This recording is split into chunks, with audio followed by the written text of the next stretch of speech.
Peace and greetings to the East family. Welcome to Our Light Network. I'm your host, Brother Majesty Montanez, here with our co-host, Brother Righteous. And today we also have a special guest, Brother Kevin Tate. And our subject today is going to be military lodges and Freemasonry in the United States military. So we're going to talk about that concept, and we're also going to have Brother Kevin enlighten us on some points. He's a veteran, so he'll speak with us about some of his experiences in the military and things along those lines. So it'll be a good episode. So to begin, Brother Kevin, where do you hail from Okay. before we get into the discussion?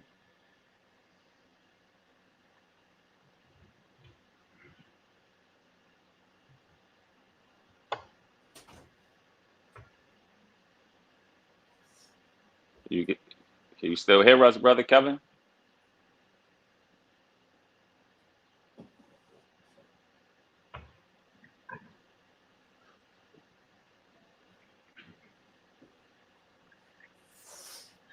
Yeah. Yeah. So before we get into the subject, could you tell the audience where it is that you hail from, as far as Masonically I'm ready, speaking? brother.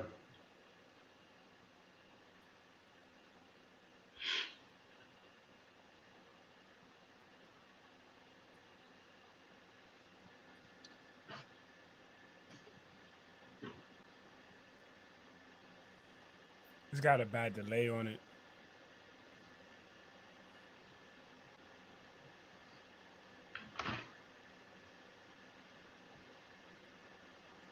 I don't think the question is getting through. Yeah. All right. So this is what we'll try, Brother Kevin. And, being it's on the live stream, we'll stream you out and then come back into the stream.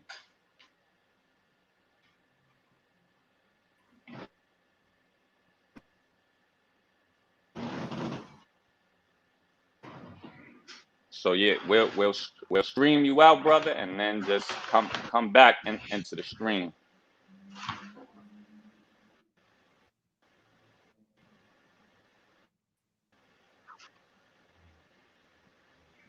All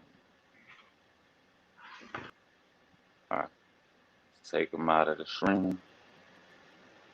And then,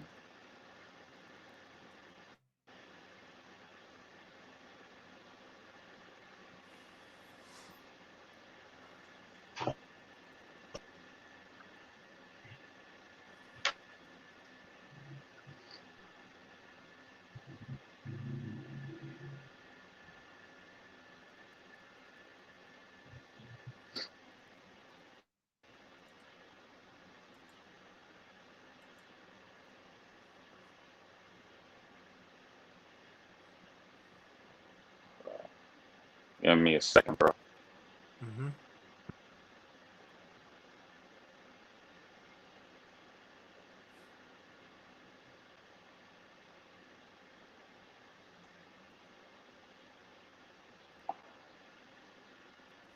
All right, cool. So let's see.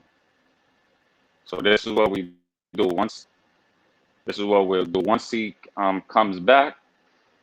We'll get into it basically. So what we'll do in the beginning is we'll start to talk about military lodges and Freemasonry. A little bit of background about that um, before Brother Kevin gets back on the stream and gives his insight and experience in the military as well as Freemasonry. Okay, so mili- anybody who's familiar with Freemasonry is familiar with what a military lodge is. A military lodge is a lodge, a Masonic lodge that's functioning in the military. It's for soldiers. Traditionally, civilians would not, be participants in military lodges.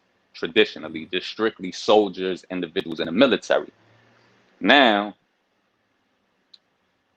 an important thing to note in regards to military lodges is that military lodges were a significant factor in the popularity and spreading of Freemasonry throughout the world, right? Um, in other words, military lodges played a significant factor in Freemasonry's popularity and spreading throughout the world, because military units would travel, you know what I mean? They go to different places, so on and so forth. Now, another key thing to take note of is that with military lodges, when individuals are in the military, or Freemasons generally speaking, when Freemasons are away from their hometown and things like that, they still want to practice their Freemasonry. So this is what happens in regards to the military. Freemasons will enter the military service, and they'll start running into each other, and they want to practice their Freemasonry still. So this is where military lodges come in. And believe it or not, you also have prison lodges throughout the world. Now, yeah, definitely, because which there are books on that subject and whatnot, because you'll have political prisoners, revolutionaries, things like that. They do time in prison and stuff, and Masons start running into each other, and they want to practice their Freemasonry. So military lodges didn't exist from the beginning, of Freemasonry. It's just something that came into the picture during the 1700s, and we'll talk a little bit about that. So brothers want to practice their Freemasonry.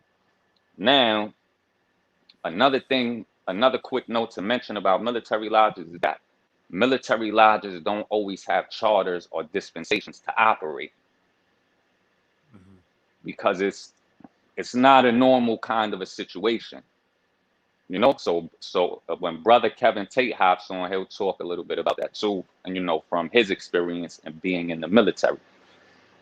Like I said, brothers would just come together. You have brothers who are members of different lodges, different jurisdictions, and they're just fellow soldiers, right? So the first military lodge is believed to have been established in 1728. Right, and that's when it's believed to have started, in the year 1728. And I'll show some images really quickly, dealing with military lodges. Actually, brother Kevin Tate is in waiting, so let me just try to cover a couple of these points first. Okay, the Grand Lodge of Ireland, ancient free and accepted Masons, which was one of the first Grand Lodges in Freemasonry. That Grand Lodge played a central role in the spreading of military lodges from the 1700s and onward. So the Grand Lodge of Ireland, ancient free and accepted Masons, they were like pioneers in the whole concept of forming military lodges and so on. Now, another key point. Initially, the Grand Lodge of England, free and accepted Masons, which is no longer in existence. Of course, they merged with their rivals, the ancient Grand Lodge of England, in the year 1813 to become the United Grand Lodge of England. But back then, in the 1700s period we're talking about, initially the Grand Lodge of England, free and accepted Masons, was opposed to sanctioning military lodges because it considered the moral standards of men in the military to be generally questionable. So when individuals who are part of the British military, particularly in this case, England, I'm talking about, because Ireland is a part of the United Kingdom also. So when English Freemasons were being in the military, they would reach out and try to get a dispensation or charter to form up their own military lodges. But in the beginning, the Grand Lodge of England was against that. They wouldn't sanction them. So the Grand Lodge of Ireland, ancient free and accepted Masons, they played a big factor in the spread of Freemasonry globally through military lodges, right? So now let's see if the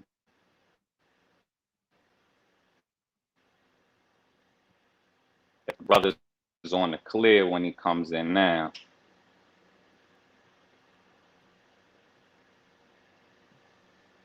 Yeah, brother Kevin, can you hear us now? Hello, brothers. Hey, I can peace. hear you. Can you hear me, brothers? Yes, sir.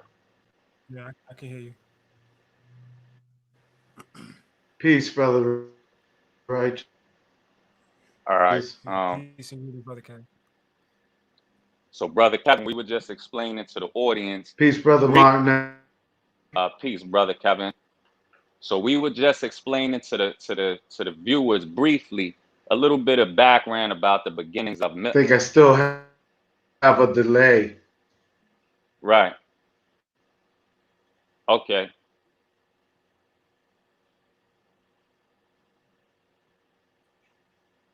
So this is what I'm gonna do, brother.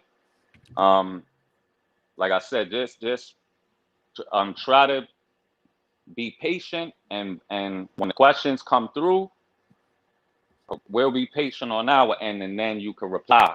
You know, we'll mute ourselves. I'll probably exit the stream, but still be on the stream, but exit from off of the screen. Um, so that hopefully we get better Okay. reception. Okay, so we just gave the viewers a little bit of background about military lodges and Freemasonry, you know, just a brief overview of their beginnings, Okay. the concept behind it, etc. So um, before we get Okay. into before we get into your experience in Freemasonry as well as in the military, could you tell the Okay. viewers where it could you tell the viewers where it is that you hail from Masonically?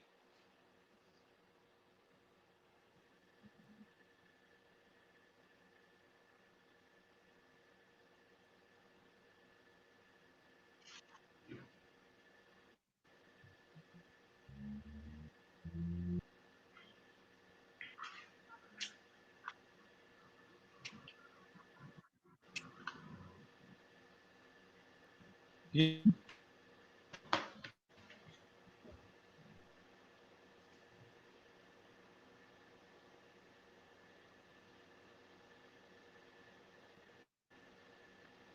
I don't know if you heard it.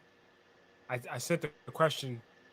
Hey, brother Kevin, if you could check the private message, I sent the first question that he's asking. Where do you hail from? And Out we'll be quiet. of New Britain, Connecticut. Okay. Yeah, this to That is my ask them a mother lodge.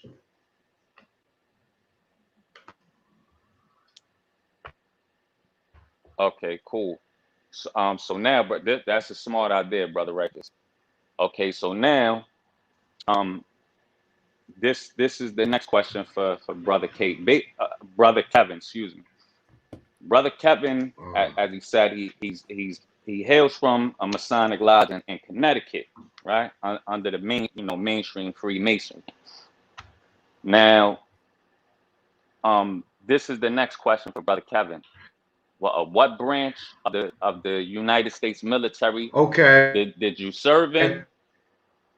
How long did you serve, Just and what was that experience like?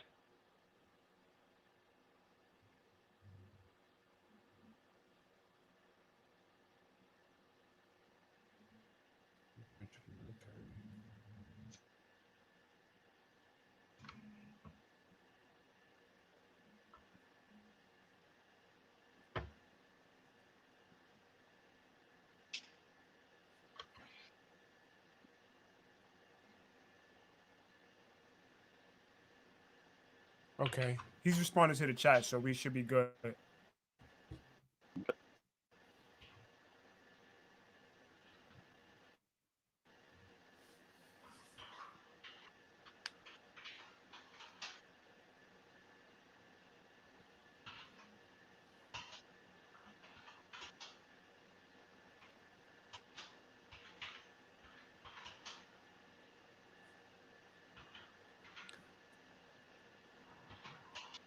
All right, brother Kev. I don't know if you've seen it, but I seen your message in the private chat, so I sent you another question in there. There's a second question in there.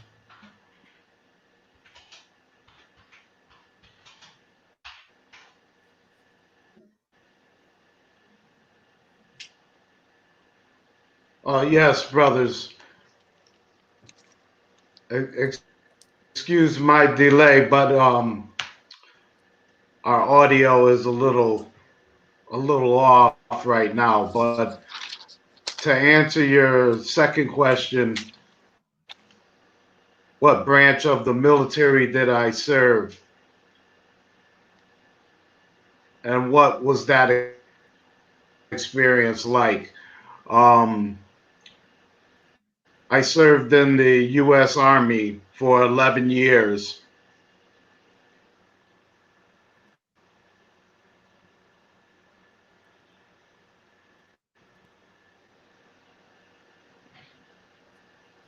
Got it, brother.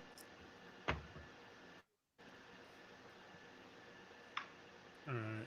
But yes, to answer that question, I served in the U.S. Army for 11 years from 1986 to 1997. And basically, I traveled all over. Um, I first, my friend with Masonry was in me.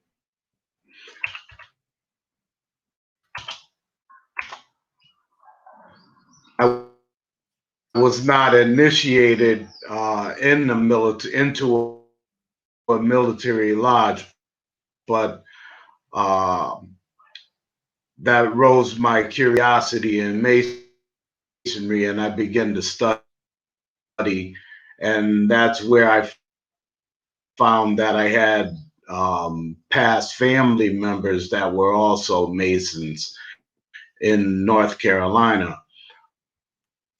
My great uncle was a mason. Uh, so then that intrigued me to look further into what this was all about, what this organization was all about. I hope you guys got that, brother. We can hear you. Yeah, you're good. We got it.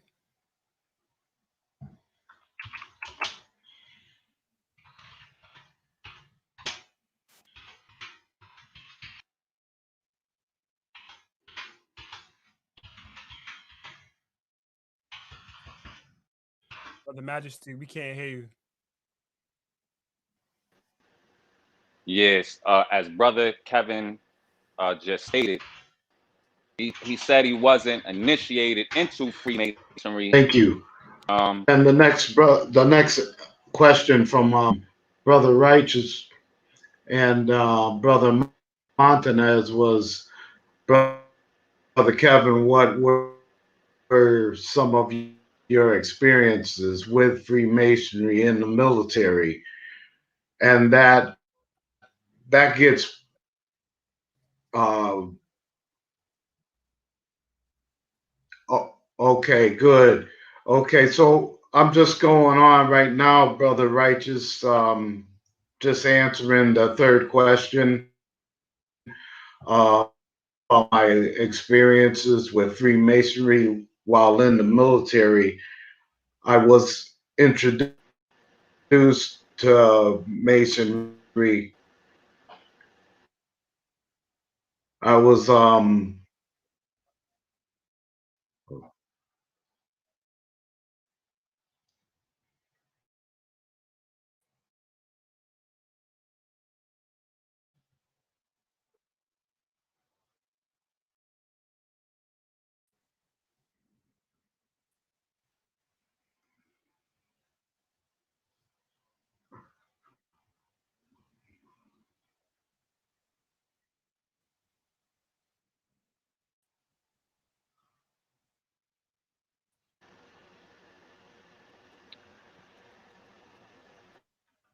All right, yeah. So the bro is still having some technical difficulties with his audio. So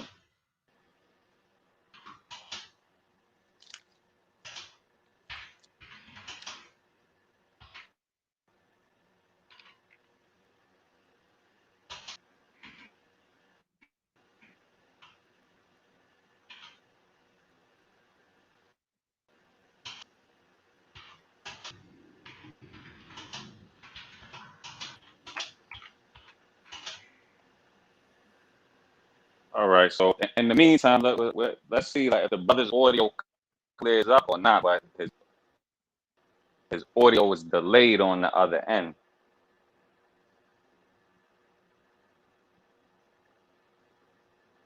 Um, so brother righteous, let's just go through some of the images or whatever, so we could flow,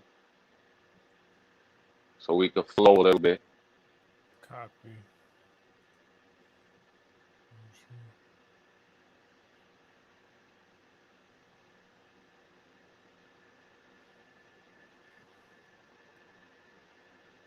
Can you see it? You can see it, right? It's up. Yes, yes, sir. All right. All right. So Okay, right so here, for the viewer, yeah. yeah, go ahead, bro. Now I was about to say it looked like we got some Marines, like we got some Navy, definitely Air Force, and I see maybe like one or two Army guys in here for what it looks like. Right. So that's a picture of a military lodge. So again, military lodges are formed when brothers who are serving in the military meet each other. They come together and they want to practice their Freemasonry. Click to another image, brother.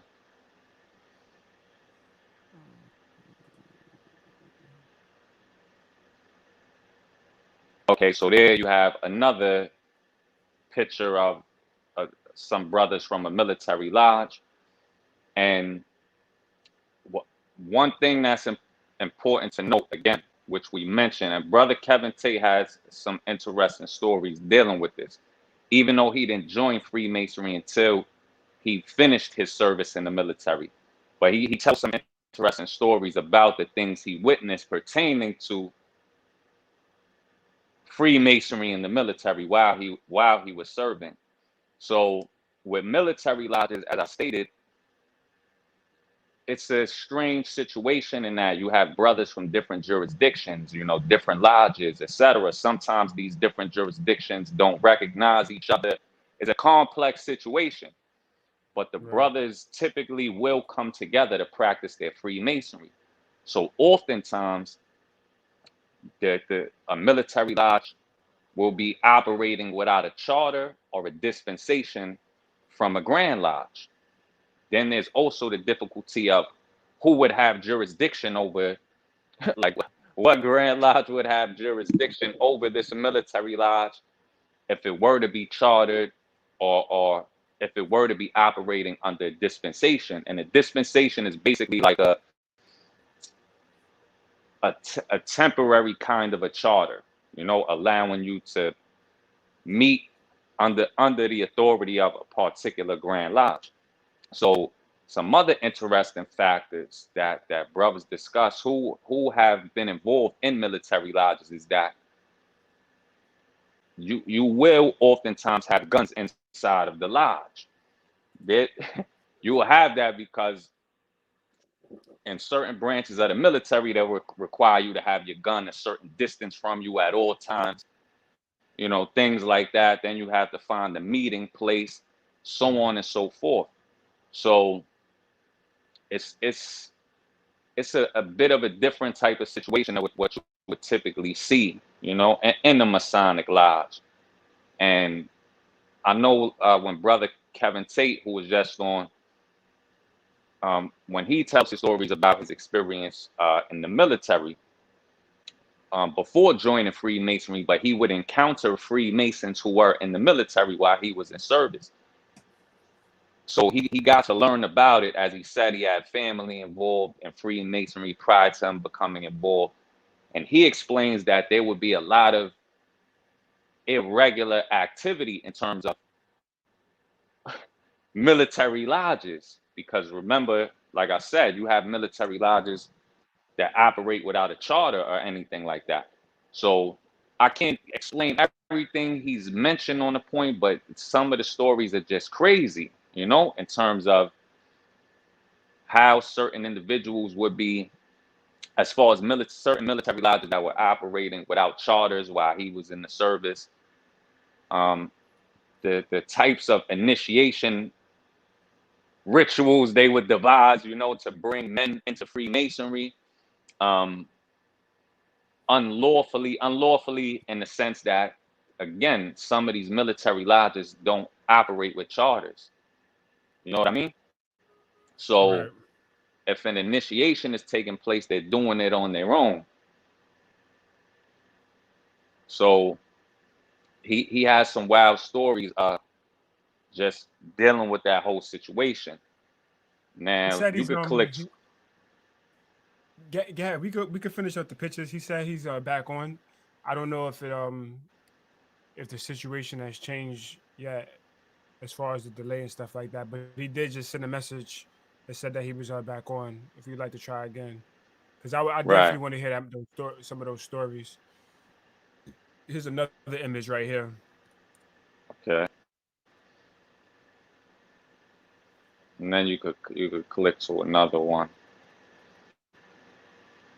Yeah, that's an old photo. That's a old image of a military, or old photo of a military lodge, black and white photo.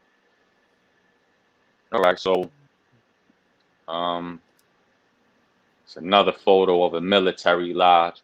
So as we stated in the beginning, you know, brothers will practice their Freemasonry wherever they go, and that's what really responsible for the phenomena of what we call military lodges. You know, and like I said in the beginning, the Grand Lodge of England wasn't fond of the idea because they felt men in the military were generally immoral. You know, for people who have served in the U.S. military, you know, a lot of things that are considered immoral happen. Um, all right, so let's remove that for now.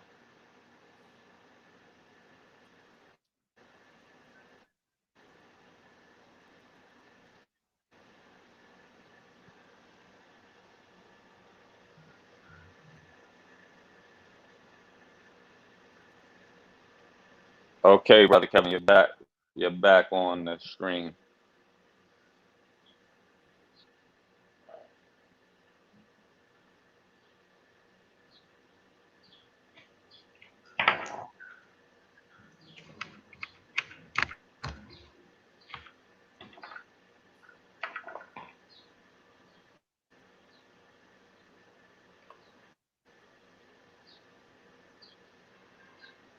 Hello, brothers. Can you hear me?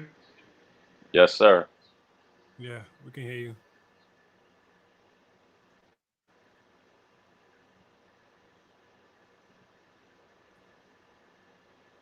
Okay. Can you both hear me okay? Yeah, you're good on my end. Yeah, yeah.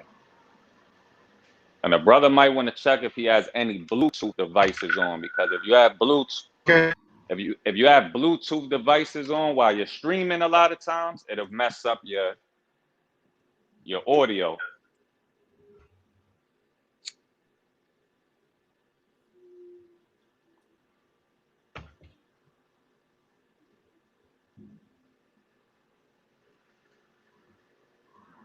Okay. I think there's still a little delay, but let me know when you'd like me to go ahead, brother. Yeah, continue, brother. Tell us to what are some of the crazy things you saw dealing with Freemasonry while you were in the military. Okay, brother. I'm gonna try to shut off shut off my devices and see if that helps. Let me know, brothers, if you can hear me. Okay.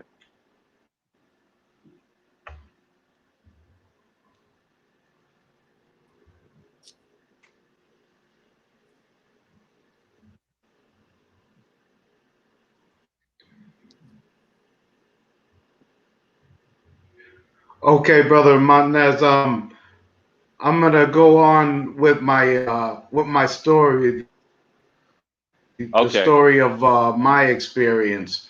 Um, there, there's a lot to it, but I'm just based with experience into the technical difficulties I'm having. I'm just gonna try and go straight through it, and then we could probably chop it up after that. Okay. But basically, um, I first came in contact with Freemasons in the military when I was stationed in Korea, and that was a good experience. One of my leaders was my platoon sergeant was a Mason, and from there I moved on to Germany, where I came in contact with Masonic Lodge. Um, this, like you said, Brother Montanez was right on point. These lodges didn't have charters. They weren't issued charters because military. So basically, they set it up on their own, and they performed their own initiations and investigations and stuff like that. Um, you know, when it comes to concerning with governing of the lodge, it was more so the senior NCO, the senior non-commissioned officer, or the senior officer who was um, the master of the lodge. And my experience with it was due to an initiation of a brother happened to be uh,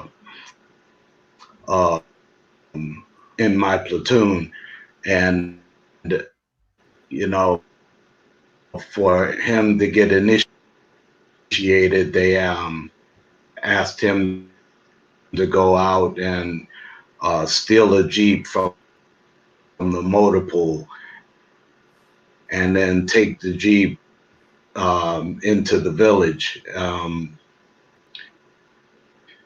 and leave it there, and then make his way back to the base. And these were things that basically in the military that would be unlawful to steal, and even on the outside it's unlawful. But in the military, this soldier, he he ended up facing a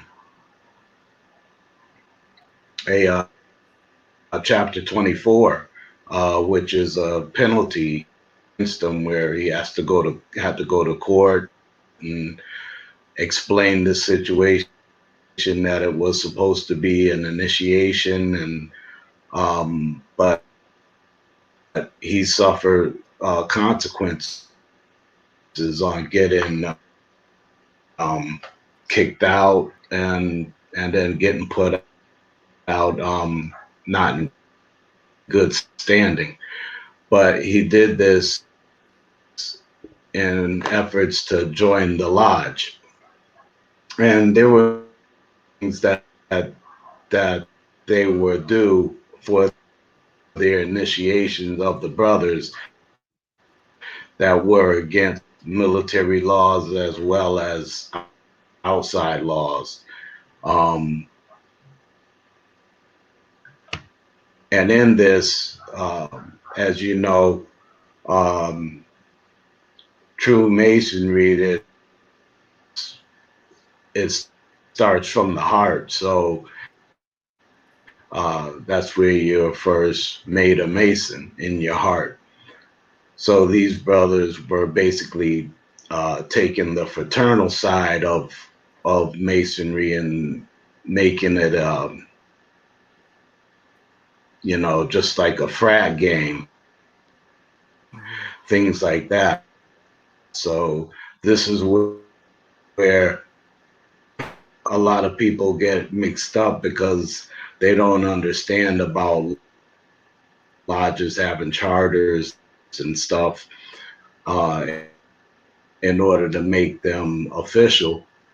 They would, so people on the outside look at it as every doing this, So in the military, they would have things like stealing military vehicles, or um, they would have um, initiations of women within the lodge. And these initiations weren't lawful either, as you know. But without having a charter, they would make up all the rules. So it basically became a big frat game, with orgies, theft, beating someone in, all this stuff will go on. So this was my direct experience with masonry when I got in. And then this is where I started learning that there are different types of masons. There are, what some will call clandestine masons or blue lodge masons. You have your certain number, but um, these brothers were coming from a different side. They were more for their enjoyment of their carnal acts, just or pushing their weight around because they may be outrank every member that they meet, and they're considered the master of the house. So um, when I came up against this, I was only uh, E3, private first class in the military, and these brothers, they were over me, but I wasn't initiated. And they would also go around and ask brothers if they would like to join, but that was another thing that threw me off, because from what I understood, Masons didn't recruit. I spoke my mind about this.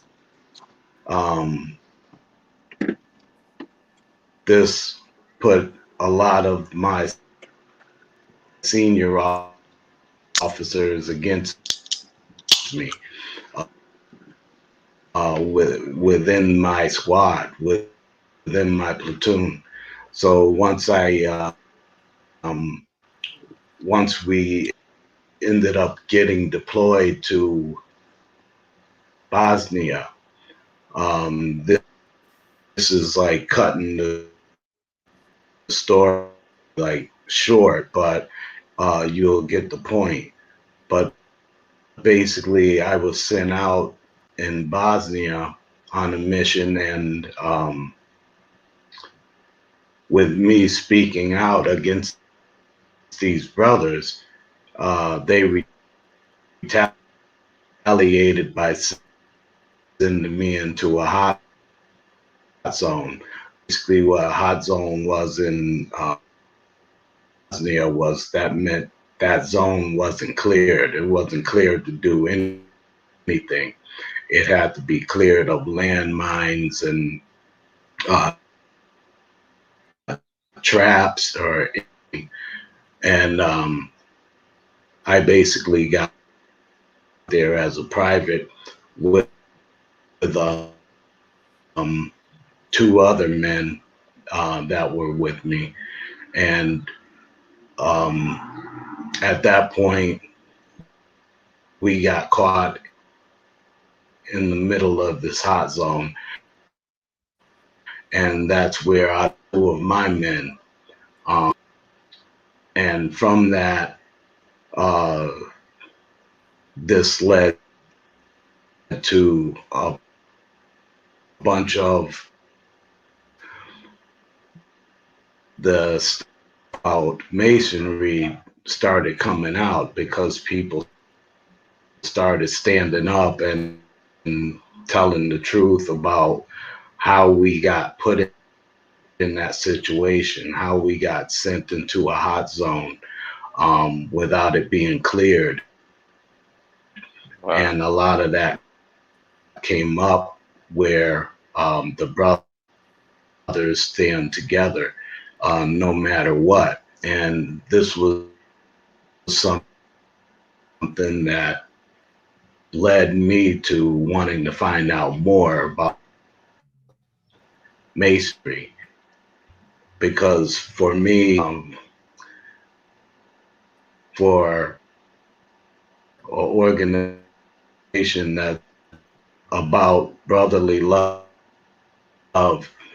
that was in no way showing brotherly love, you know, and this is what led me to go deeper. And then I started finding out about the charters that you spoke of, Brother Majesty, and realizing that with them not having charters, um, they no longer fell under any of the laws.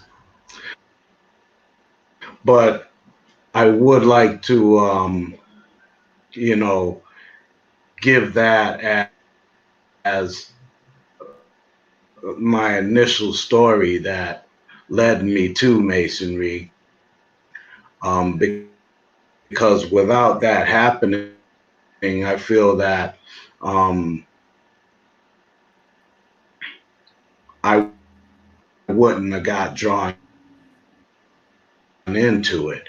And from this thing that seemed at the time, it turned out to be one of the best things because it allowed me to get deeper into the esoteric meanings of masonry and the esoteric meanings of the symbol, and learning more about it.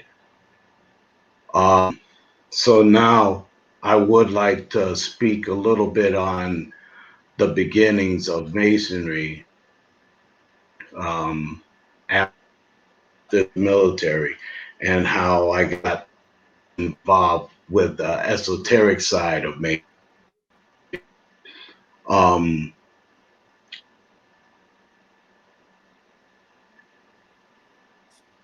In 14, and I was initiated in Unity Lodge number 148 in New Britain, Connecticut. And what led me to this was just by meeting a brother. I met a brother in the book bookstore, and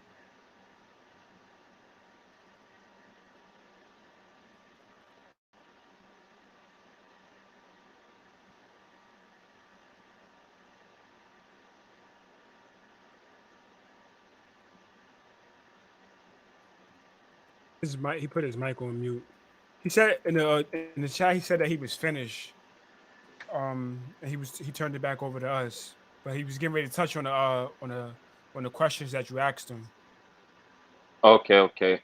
Yeah, so as brother Kevin was just stating, for individuals, if at some points that the audio was off and on, um, to reiterate what the brother said, which that was a very interesting testimony. So as the brother said, when he first encountered Freemasonry, of course, as he mentioned, he was already familiar with Freemasonry to some degree, and then encountering it in the military, as we mentioned in the beginning, um, it's a difficult situation as far as forming up military lodges correctly, because again, men are going to want to practice their Freemasonry wherever they go when they come amongst each other. And as the brother mentioned, he was witnessing. Later on, he started to learn what is considered regular practice in Freemasonry. Um, he was noticing things that were just crazy. Like he said, these individuals would create their own kinds of initiation rituals, having individuals stealing jeeps and stuff. Putting them on missions. Just all kind of craziness. And also another thing he mentioned was there would be superior officers of superior rank who would basically pull rank, claiming to be Freemasons and pull rank, which is something that wouldn't work as far as how Masonry actually operates. Yeah. Because if the worshipful master of a lodge is of a lower rank in the military, as far as the lodge is concerned, that's not going to hold weight. You know what I mean? As far as the practice of Freemasonry. So he talked about those things, and he talked about how his some of the superior officers, became upset with him because he was questioning these types of activities, and how they had sent him into a hot zone, which is basically a zone that's not cleared. It's dangerous. The brother could be injured. It's a dangerous situation. And how afterwards after serving in the military, he said he met a brother, Freemason, in the bookstore, and that led to him subsequently, after his military service, being initiated into a lodge in Connecticut, or Blue Lodge in Connecticut. So, what are some of the things you think about that, brother Righteous? Um, before I give my spill on it, he just sent another message, and he said when they sent him into that hot zone, he lost two of his soldiers in a landmine explosion. Um, Wow. yeah. So now I'm gonna give my spill on it. Um, because I understand, I have family and friends in the militaries. You know, I'm thinking about it, and it's kind of just like who, what, when, and where. Like, why would you? What type of malice do you have to have in your heart to send your fellow soldier Right. into a hot zone? Like knowing, like like okay, this is not safe. This particular soldier doesn't know, and you setting them up for failure, basically. And for me, it's kind of an abuse of power, basically, because you got Right. some of these dudes who beasting to be like, oh, I'm a Mason, to the point that they would do things to harm their brother. And as brother Kevin mentioned, if initially speaking, the brotherhood, if if this is about being your brother's keeper, Why would you set your brother, like literally, like your own personal biological brother? You would never do no harm to him. You would always look out for him. And when we join Freemasonry, you understand that that extends Masonically, because now you are my brother underneath this oath and this obligation. So it's kind of like, what happened to that before you send somebody into a hot? Because to me, it's just like I'm sympathizing, empathizing. I'm putting myself, I'm visualizing as he's speaking. I'm like, what would that have been like for me? Telling this story to somebody else, like he could have lost his life, and he actually lost 2 soldiers, and all because somebody they using the Freemasonry as a means to gain power rather than to guide your brother. So I think the situation is messed up, man. Like it's sad. It almost got me bugged out because I'm like, they sent you to a hot with landmines. It's crazy. It's crazy. Like that's really my perspective. I didn't know that some people or some particular organizations, in specific, I didn't know that some military lodges get down like that. I understand that you're dealing with dudes who going to war. That makes sense, but it's like that's low. That's low. That's at the bottom of the totem pole low. Right, and that's why we pointed out a vital point in the beginning. If you do research about military lodges, in the beginning when the concept was being created, the Grand Lodge of England, this is way back in the 1700s. They were totally against the idea of issuing charters or dispensations because, in their opinion, they felt that most men in the military are of questionable moral standards.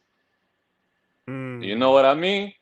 right. Because as civilians, there are things that the biggest experience I would say I have as far as dealing with the military is working in the courts.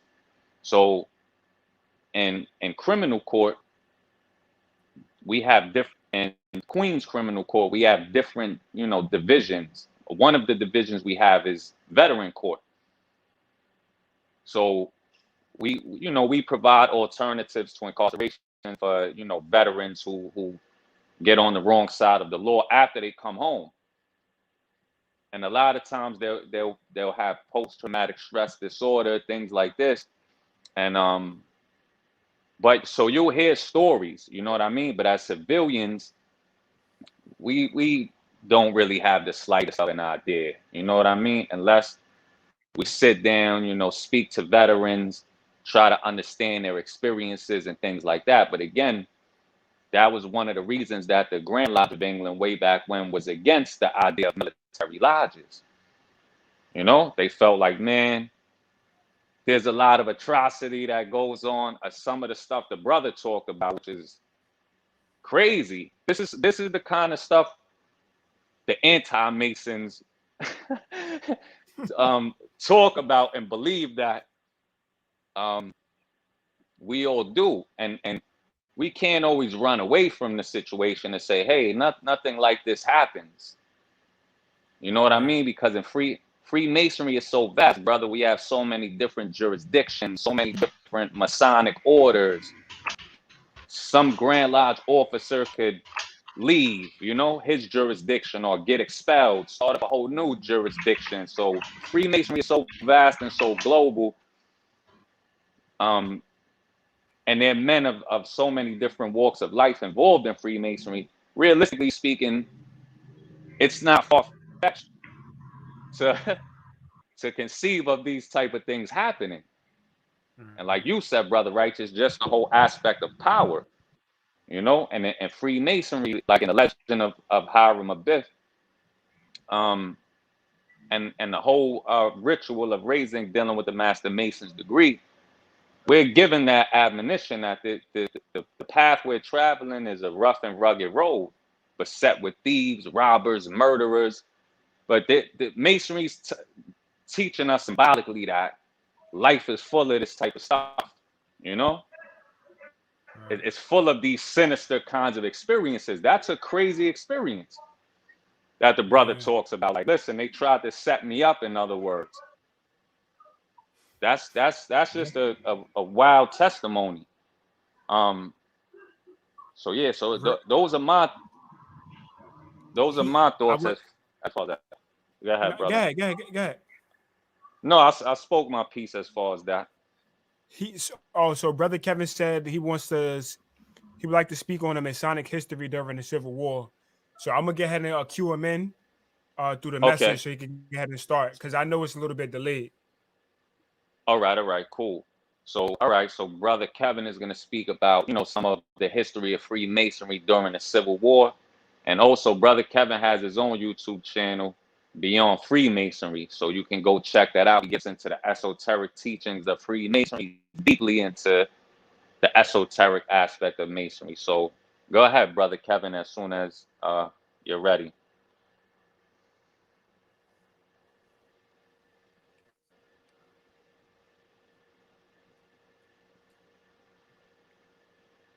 Yeah, he should be getting the message. He should get the message now.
That delay is ill.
Oh, I think he's speaking. Is he muted? Yeah, I think so.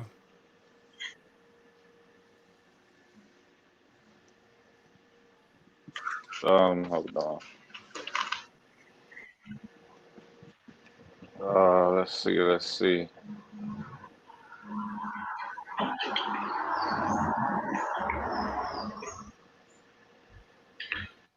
True. Okay, we good. True. All right.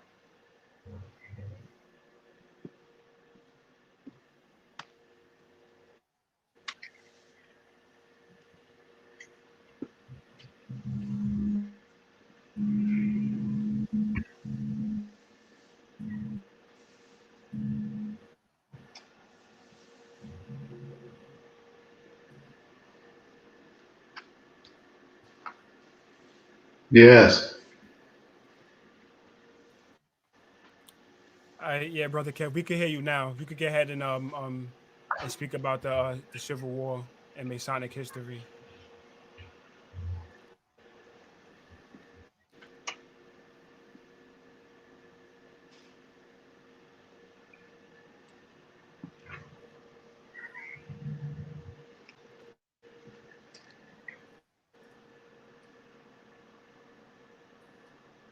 Right.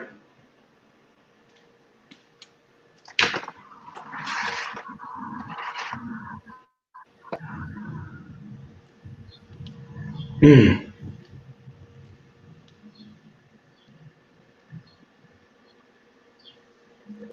Hey, hey, brother Kev, I don't know if you caught the messages, but you was muted for the part speaking on the Masonic history in the Civil War or during the Civil War.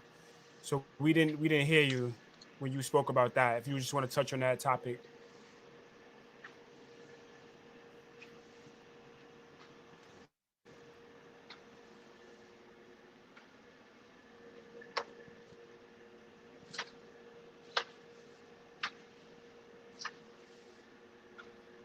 I can see him speaking, but I think he is muted again.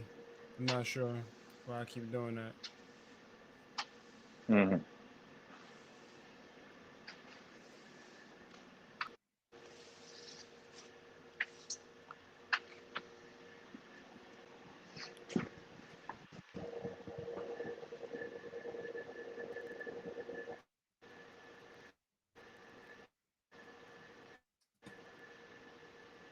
But he said that we should be good. He think that was all that he wanted to go over and went through.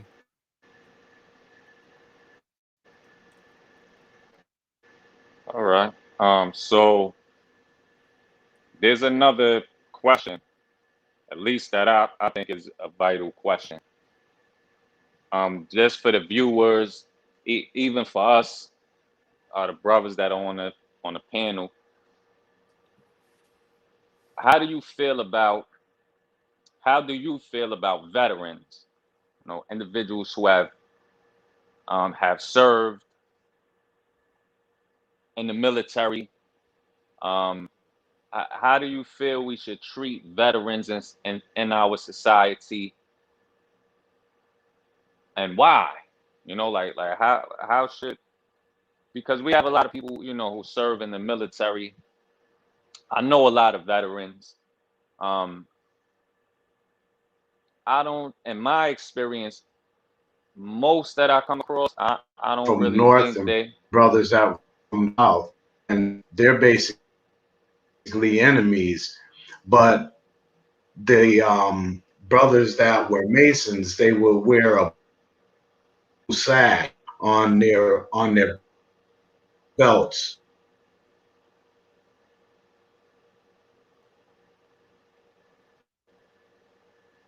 I think it unmuted at the end. We caught the end of something, so I'm not too sure if he was going into the Masonic history during the Civil War or not. Yeah, Um, that's what it's saying. Like, because he was talking about the North and the South. Um, and also, I don't know if he's using his laptop or um, using his phone to stream or whatnot. Um, but that is an interesting topic. There's some books about that too. Freemasonry during the Civil War, and it's interesting because we didn't get, again, we caught the tail end of what Brother Kevin is saying because his mic is going on and off. Um, but um, I I They presume would and stand by their obligation as Masons, and they would treat their brother with brotherly love. But at the same time, they would um, uh, go to war on each other. So I just wanted to touch base on that a little bit also, because that really showed.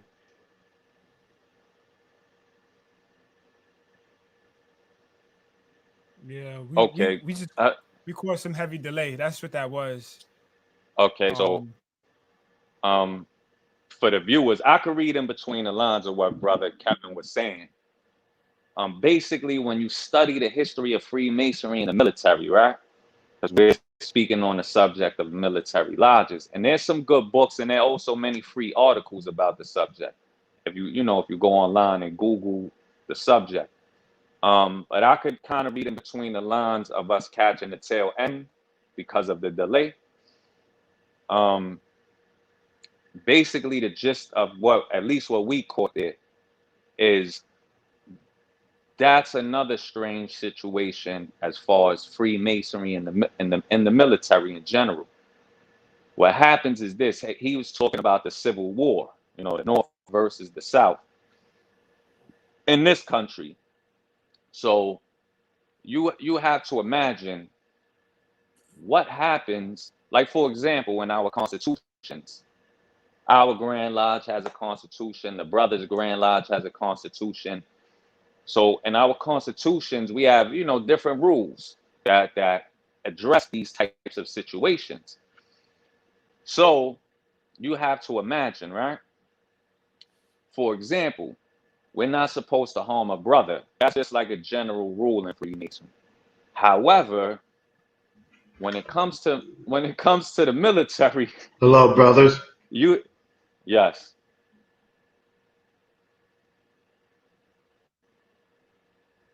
Yeah, we can hear you, brother. We're just having delays coming from your side of the stream. So when it comes to the military, that's a good point. Reading in between the lines of some of what we heard Brother Kevin say. What happens now when you're in the military, right? In the Civil War, that's a good example. Let's say you're fighting on the side of the North, right? And you're in the battlefield and you come across an enemy soldier that's part of the Confederacy, right? Now, let's say you have this individual outnumbered, outgunned, or whatever, right? And I would say you're about to probably capture him, you know what I mean? Or possibly kill him. And let's say he goes and he shows a Masonic sign of distress, or he shows the Grand Hand sign of distress, or something to this effect. He's identifying himself as a brother. So now what do you do in this situation? So that's some of what he's talking about. And there's some interesting stories in regards to that subject. Masonic brothers in the military encountering other Masonic brothers who are part of the enemy forces. And in some instances, they would let these brothers escape. You know what I mean? Or they would say, "Oh, this brother's a Mason. All right, man. I'm a Mason. He's a Can you hear me, Mason." brothers? Yes. So in that situation, it would be, "Oh, I'm a brother. He's a brother. Let me help him. Let me not kill him. You know what I mean? Or let me help him to escape." So there are many instances in the history of Freemasonry in the military of those types of things happening. Brothers. Yes. Yeah, we can hear you.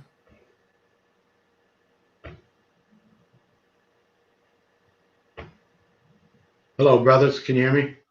Yes. Yeah, we can hear you.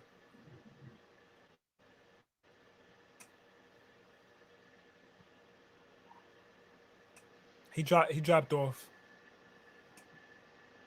Okay. All right. So we'll continue along the lines of that. So that's the gist of what the brother was saying. Those are situations that occur as far as this Freemasonry in the military, the whole history of it. It wouldn't always help you. You know what I mean? Because Mhm. generally speaking, those are one of those instances in which you could harm a fellow Mason lawfully. It doesn't mean, oh yeah, he's a part of the enemy forces and he's a Mason, so I'm going to help him. You know what I mean?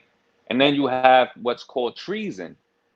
So the when you're dealing with Masonic rules and laws, um, most students of Freemasonry won't be familiar with those things unless they are actually a part of a Masonic lodge.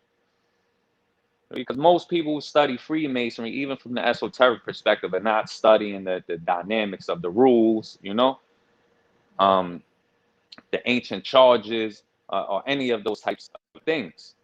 So if you do study, Masonic jurisprudence is what we call it. Traditionally speaking, um, even if a Freemason were to be considered a treasonist against his country, his standing with his Masonic lodge is supposed to be unbreakable. So that's something that, non-Masons the non-Masons who are against Freemasonry or who hate Freemasonry, they would look at a thing like that and say, wow, that's a crazy rule for Freemasons to have. Even if a brother was a treasonist, his relationship with his lodge remains unbreakable. In other words, Masonically speaking, we can't discountenance that brother. For example, look at the founding fathers of this country, the United States of America. Essentially, what were they? Treasonists. But because they won the war, so to speak, and that history gets deep in and of itself. Like, we're talking about individuals like Brother George Washington. He was a military man. He was a Freemason also, but he was a military general. He was a treasonist. So was Brother Benjamin Franklin. These were all individuals who were subjects of Great Britain, the United Kingdom. And what they did was they sparked a revolution to break away and found their own country. So at the time in which they broke away, they were considered treasonous, meaning you're going against your country. You know what I mean? And you're seeking to overthrow it. And these individuals were still Masons. Now, had they lost, that's how history would remember them, as these were treasonous who attempted a revolution and they failed. But by the same token, their Masonic standing was still good because essentially, when you're dealing with the rules of Freemasonry, our jurisprudence is distinct from your normal, civil jurisprudence. It's distinct. In other words, we govern ourselves. But for any brother who will want to study that subject, Masonic jurisprudence, look into the subject, study the rules of your particular Masonic jurisdiction, study the bylaws of your own Blue Lodge, and things like that. So you'll have a better understanding. So one of the vital questions that I want to get into is dealing with veterans, our veterans in this country. Do you think, how do you think we should treat them? Because they served for this country. Everybody's not particularly a patriot or anything like that, as far as in America. You know what I mean? Like, Freemasonry transcends that. You'll have brothers who would try to make it like, yeah, Freemasonry is patriotic. Not particularly. Not particularly. If you study enough of Masonic history, there have been plenty of Freemasons who were revolutionaries, who played a significant part in overthrowing their governments, such as Simon Bolivar, a famous Latino Freemason revolutionary. I already mentioned Brother George Washington, Brother Benjamin Franklin, Brother Giuseppe Garibaldi out of Italy. He was a revolutionary involved in overthrowing the system of his time, So to be a Freemason does not mean you're a patriot. It just doesn't. We see that. That's like propaganda that certain ill-informed Freemasons put out there. You know what I mean? But Masonry does not require you to be a patriot. It just doesn't. So Freemasonry is more based on the concept of a universal brotherhood, a new world order, that type of a thing. A universal brotherhood, something that transcends race, class, distinction, those types of things. So I'm just still asking, because not every brother, again, is particularly a fan of his country or anything like that. But how do you think we should treat our veterans? Because you have individuals who have served, like Brother Kevin Tate, who have served in the military, to defend our safety, basically. as civilians, and then they'll serve and they'll come home, and a lot of them get treated like garbage, man. A lot of them get treated like garbage. Like a lot of them are treated as just being disposable. Like, okay, you went out there, you killed for this country, you risk your life for this country, and you would think that when they come home from serving, people would roll the red carpet out for them. You know what I mean? Like they would get a lot more benefits than what they do get. And it's like as soon as they don't serve in the military any longer, a lot of times it's like, up, your benefits are done. And a lot of these individuals, like I said, suffer from post-traumatic stress disorder. Some of them start to get addicted to drugs. A lot of them become homeless and things like that, you know, just because of the atrocities that they experience in being involved in warfare. Like there's certain veterans who never fought in the war. They're just called veterans because they served in the military and they came home. So how do you think we should treat veterans in our society? Should we give them more respect? If so, why? You know, if not, why? My take on it is it's a bittersweet topic, and I discussed that with my homies because I have two of them that's in the army right now. And you know, especially when I hear stuff on the news, you know, I'm always saying, yo, y'all fighting somebody else's war, bro. Y'all don't understand that. But at the same time, it's like I understand. So the debate that we go into is, would you rather somebody bomb us or would you rather us bomb somebody? And of Hmm. course I'm gonna say, obviously I'm gonna be like, I'd rather it be you than me. So me, I'm not necessarily into fighting another man's war, but at the same time, I get it. So when it comes to Hmm. the brothers and sisters who do make the sacrifice, because that's what I call it, right? If you sign your name on that dotted line, you become the jurisdiction or property of you draw yourself into the jurisdiction of the United States. Hmm. You become property of the United States, but it's also a sacrifice that you're making not only for yourself and your family, but you're doing it to the extent of 330 million Americans who get to walk around and just do whatever. So Right. and those in that regard, it's kind of like, all right, there's a brother or sister who just went to Afghanistan or any place in the world willing to take a bullet. They don't know if they're going to catch enemy fire, but they're willing to take a bullet. Right. And when I think about that, because of the compassion in my heart is just like, nah, we shouldn't violate them. That we shouldn't treat them wrong. And it gets kind of tough when you're dealing with somebody like say somebody dealing with human resources in the military. You're not necessarily on the front line, Right. but I look at every piece of it as necessary to make the system run, to make the military system run and function properly. So as far as veterans go, I have a respect because I understand that that's a tough decision to make. Because you're not just making it for yourself, you're making it for your family, the people who love you, and at the same time, you can catch enemy fire. You could be killed, and a lot of brothers and sisters have passed away. May they soul rise in power. So for me, I think that we should treat our veterans with the utmost respect because a lot of us, Hmm. or let me not say a lot of us, we're a little bit different. Most people don't have the guts to pick up a gun or wear a uniform and say, "Yo, I'm gonna defend my country," even if that means I'm gonna Right. take a bullet. And I'm gonna take this bullet for 100+ million people that I don't know, but I'm willing to Uh-huh. do it in hopes and trust that they'll have a liberated or a way, they'll have a life that they can live that's full of liberation and they're not controlled by nobody.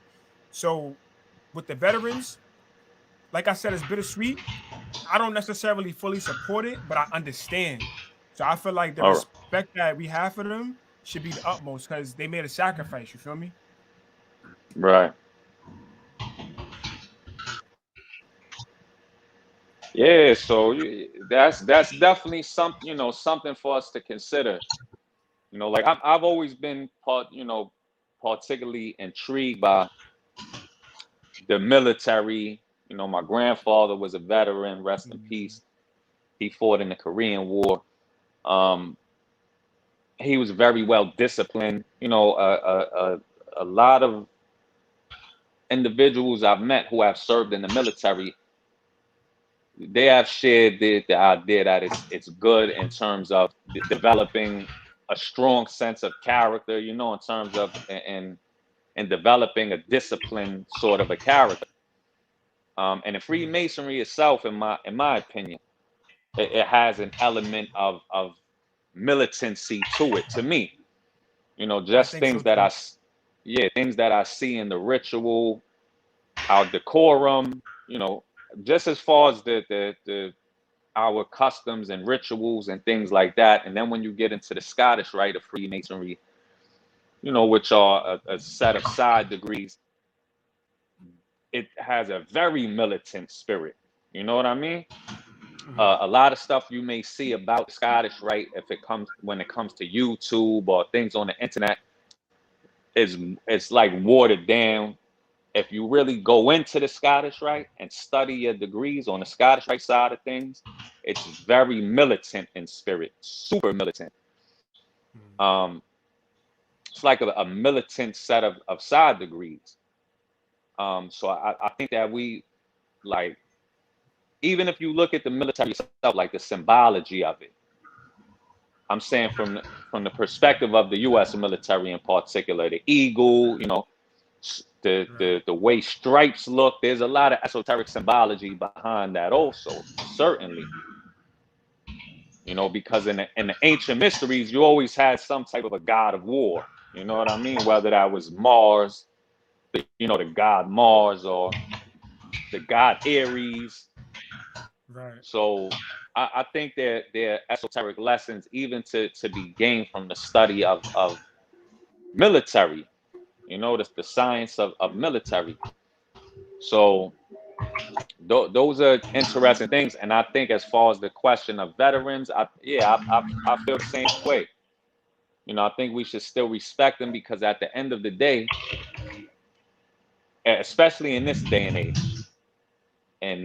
age, I think this is my opinion. I think we have some of the most outlandish types of ideas just floating around, brother. Like, or brothers.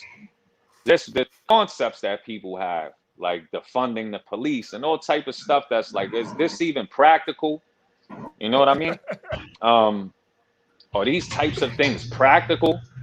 Or even situations like that, like if a person studies our government, the United States government, the majority of our country, the majority of our countries, the majority of our countries resources, the majority of our country's resources go towards the military. I want to say it's something about 70% of the national budget goes towards the military. So our country has become one in which we don't really produce much. You know what I mean? We don't really produce much. Right. We outsource a lot of things and we get it for cheap from other countries and we bring it in. Um, so, however, our military is super strong. So most of our budget goes towards the military, you know, protecting the country. Um, without me being, without trying to be politically correct, I'll say robbing the resources of other countries because our military is so strong. And then sometimes we have to give back to these other countries. Like to some people, I've heard some people say just, you know, on social media or YouTube when individuals deal with these types of subjects, they're like, hey man, we shouldn't be giving help to these other countries. And it's like, if you're not trying to be politically correct, we rob a lot of other countries. It's what we do. Not saying you or me particularly or any of the viewers, but just saying our government. Because our military is so strong. So you could go to another country and just put your foot down. You know what I mean? Right. Like, look, this is what we're going to do.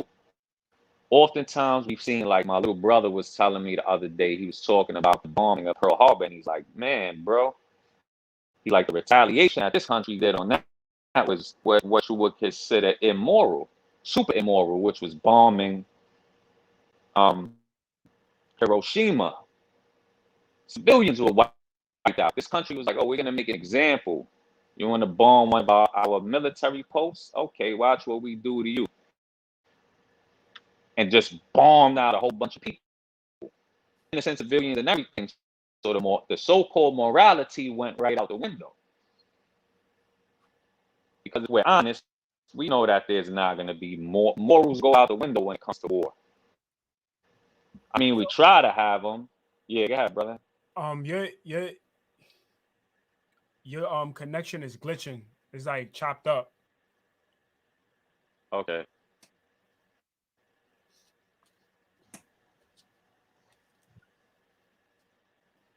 Yeah, you can speak, brother. I spoke my piece. Nah, it just in regards to that, when you like the Pearl Harbor thing that you just brought up, it's interesting because the other day, like 2 weeks, let me not say the other day, like 2 weeks ago, my brother was watching a movie that's depicting the events, and you know it's a reenactment basically. And I'm looking at the president, I'm looking at what's going on, and I'm thinking about the situation, and basically, like I said, I learned in moderation. So sometimes something might be in one movie that is Right. that correlates perfectly with something else. And I always go back to the scene with the Joker with him burning the money. Right. In that scene, he's quoted as saying to the criminal, he was like, "The reason why you suck as a criminal is because you focus on money." He's like, that's what he told this dude. He's like, "You suck as a criminal because you focus on money." That's hilarious. He said it's not about the money, it's about sending a message. So when you said what you said about the retaliation of the United States military on Hiroshima, that's what came in my head, was like, all else is out the window, is now we about to send a message. And when you watch the movie, it did, because I was bugged out, because I was like, yo, that was the first time that the United States military flew planes off of shit, like off of a warship. That was the first time. That's when that particular thing was introduced. Right. And then when you look at it today, it's like, yo, bro, they fly off the ship like nothing. But that started, from way back when. Now, when I think about those atrocities that have taken place, and I'm looking like, dang, people lost their life. Can you imagine just seeing a bunch of dead bodies and what that does to the mental aspect of a person? Because to me, it's not normal for a man to see another man just sitting there, to blow his brains out. It's not normal for me, right?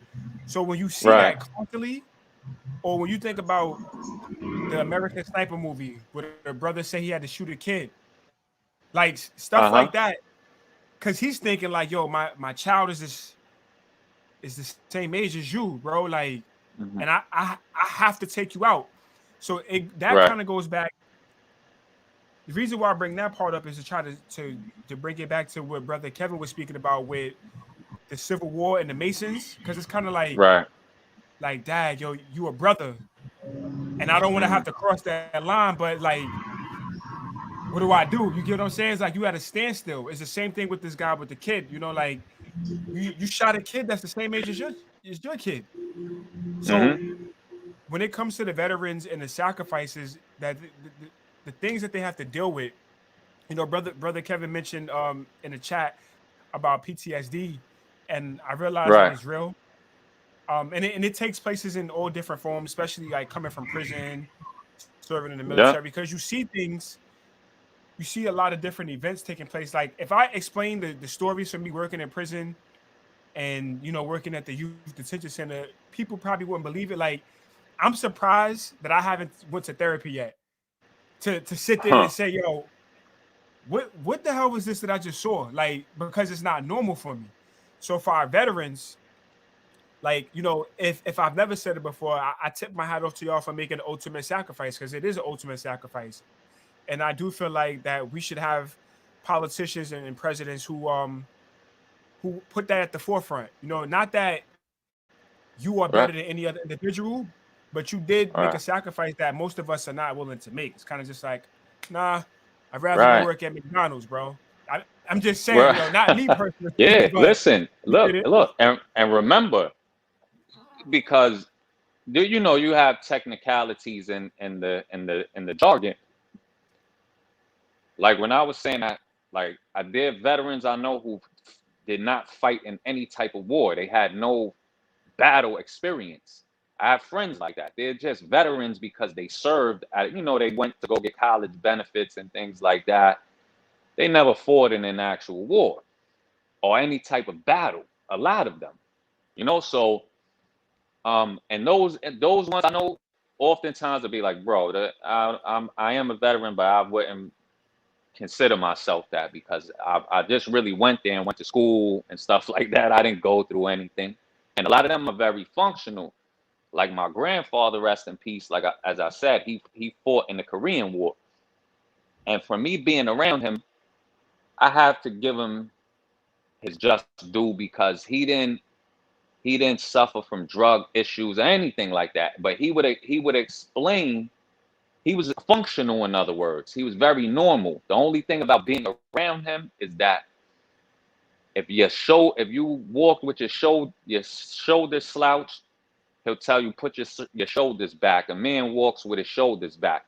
That type of stuff. He was strict, but he was still cool. You know what I mean? But you could clearly tell. And he's like, listen. He would explain to me certain things. He's like, listen, I've eaten a cat before when I was in the Korean War. You know, like my company, he would tell me about different stories. Like we were starving at one point. I literally had to Yeah. sit and we ate a cat. And he's explaining to me these crazy things. I'm surprised he didn't have PTSD. You know what I mean? Yeah. Yeah.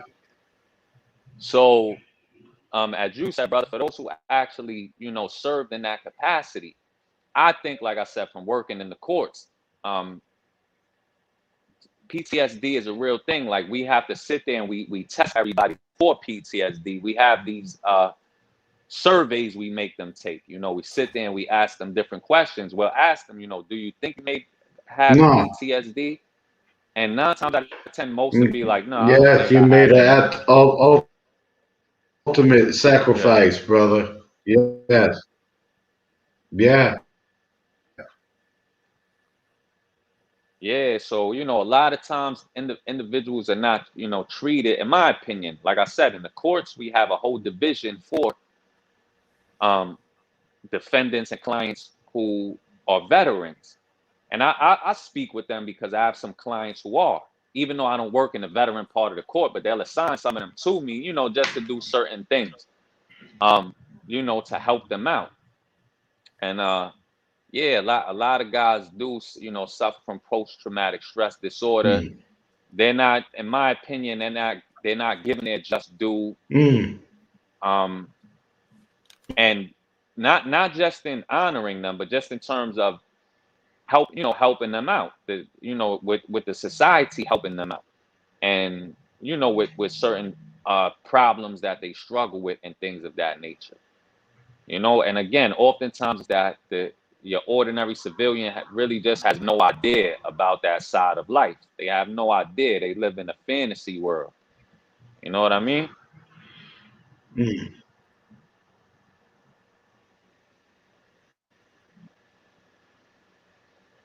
So that's why those testimonies, brother Kevin, that's pretty cool, very, very insightful, very enlightening. Not just in terms of Freemasonry, but just in terms of our society as a whole. Let me. I want to give an example, right, of my gratitude. Because I think gratitude is a great currency to possess. And just give a idea of my attitude. Like there's certain things that I'm willing to sacrifice for. Now I've questioned joining the military multiple times throughout Hmm. my college, Yeah. my duration of Yeah. college, and also now, with me preparing to be a father for the first time. It's kind of like you question those things, like, is this better for my future and for my child? Hmm. But at the same time, it's kind of like I know, Wow. like I spoke to Yeah. one of my friends that's in the military, and he said to me, because he knows how I am, he knows He how I get did. down. He's like, yo, bro, you're not joining the military. Yeah, I'm like, brother. That's true. you don't understand the you don't understand what I questioned in my head already. Says that you understand how I used to be. And yeah, how I used to be, I'm not going to the military. But Hmm. I have grown to a space of maybe I should question some of these things. Because I'm not gonna front. The military, they be dapper down and debonair. Fire, the uniform is fire and everything. And that's one aspect I like about it. I like the structure and the order because I think it's definitely necessary. But some people They possess the want attitude of no some people possess the attitude of to it. I'm not putting I I'm don't not know if your brothers can hear me, but you, it sounds like he's coming back in like like with the regular yeah, yeah, so again, like just to explain, like the last job that I had, like I Hmm. worked there for 3 days before I got hurt. Right. And I thought to myself, I can't put up with this. And there's people like that in regards to the military because I know myself, right? I know like, okay, Yeah. this is gonna push me to an end or a point of no return. Right. And that was the form of PTSD. Like literally on my second day, I looked around and I was locked inside of this little.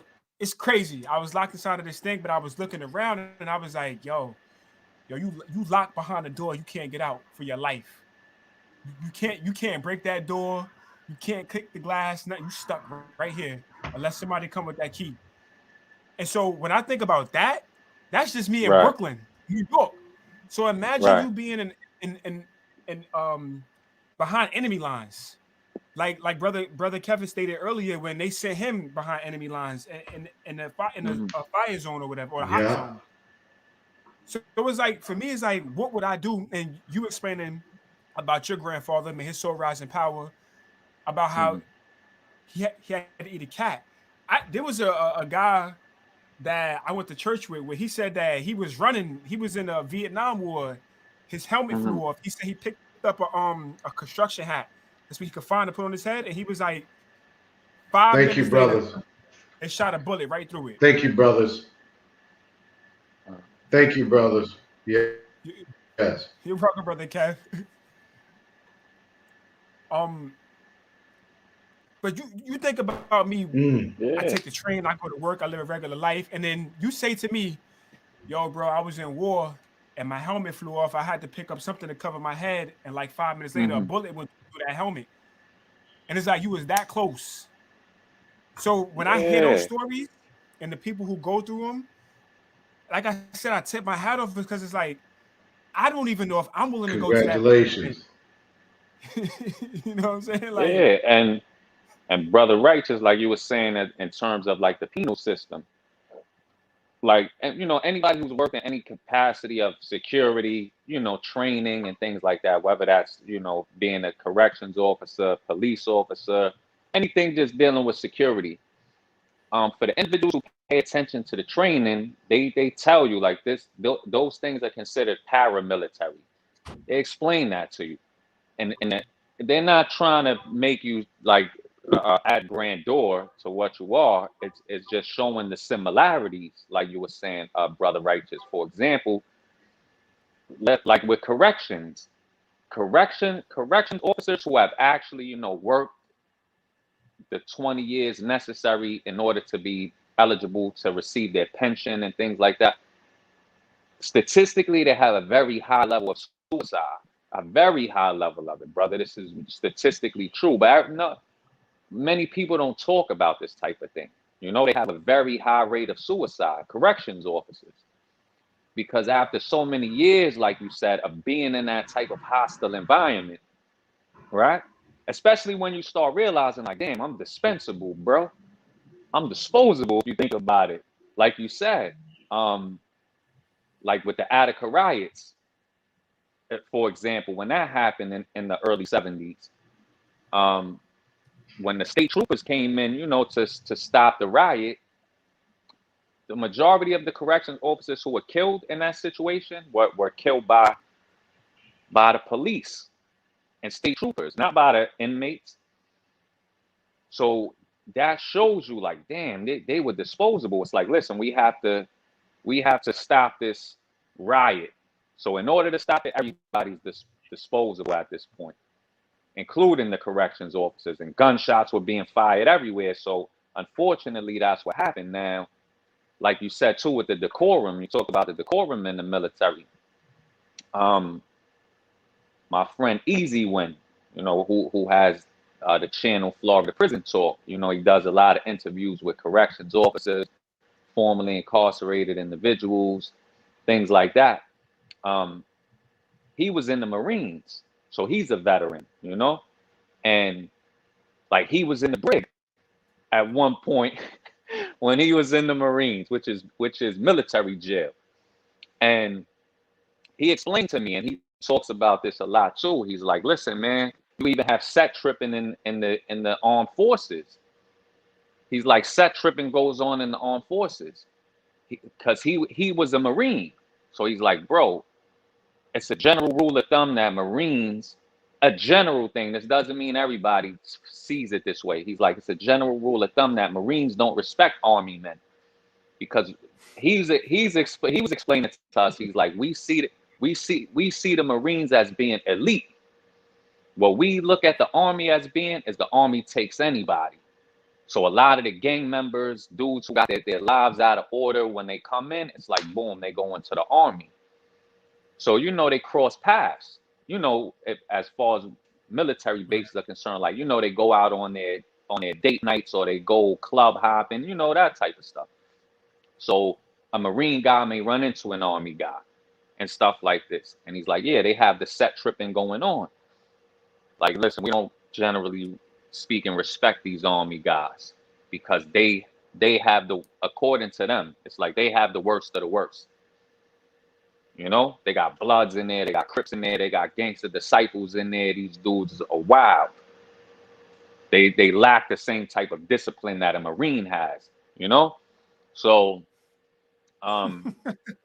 so yeah, so at the end of the day, man, that's another issue of it, not just honoring individuals who actually served and defended the country, but, also being mindful of how we can help these individuals, because you see how you said with corrections, quickly you was like, man, this is not for me, right? Yeah, when it hits the fan, and it's like, yeah, like the other day they offered me a job to a peer specialist job, because that's typically what I do. Like, I'm a peer coach / recovery coach. So I asked the company, they're like, oh, do you have any salary requirements? Of course I have salary requirements. I also have experience in the field. So I nipped a particular question right in the bud when I was speaking with a woman.